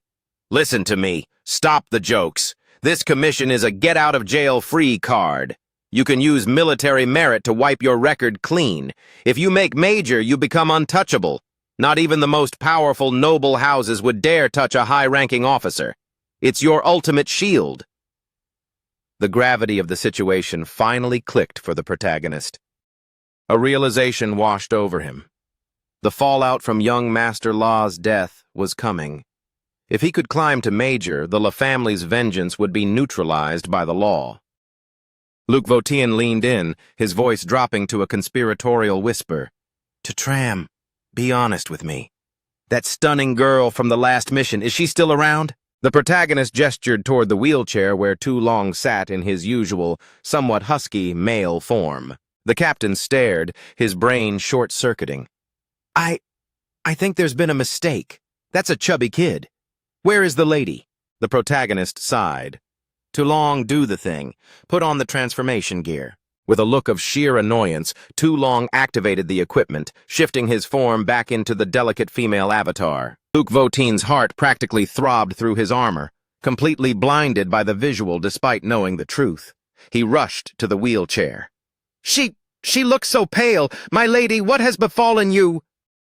The protagonist's face went grim. He was targeted. They broke every limb in his body. Luke Voteen scratched his head with a bashful grin, then stood tall as he gazed at the feminine version of Tu Long. Don't you worry for a second, little sister. I'll scour the earth to find a way to mend those injuries. Tu Long felt a wave of excruciating awkwardness wash over him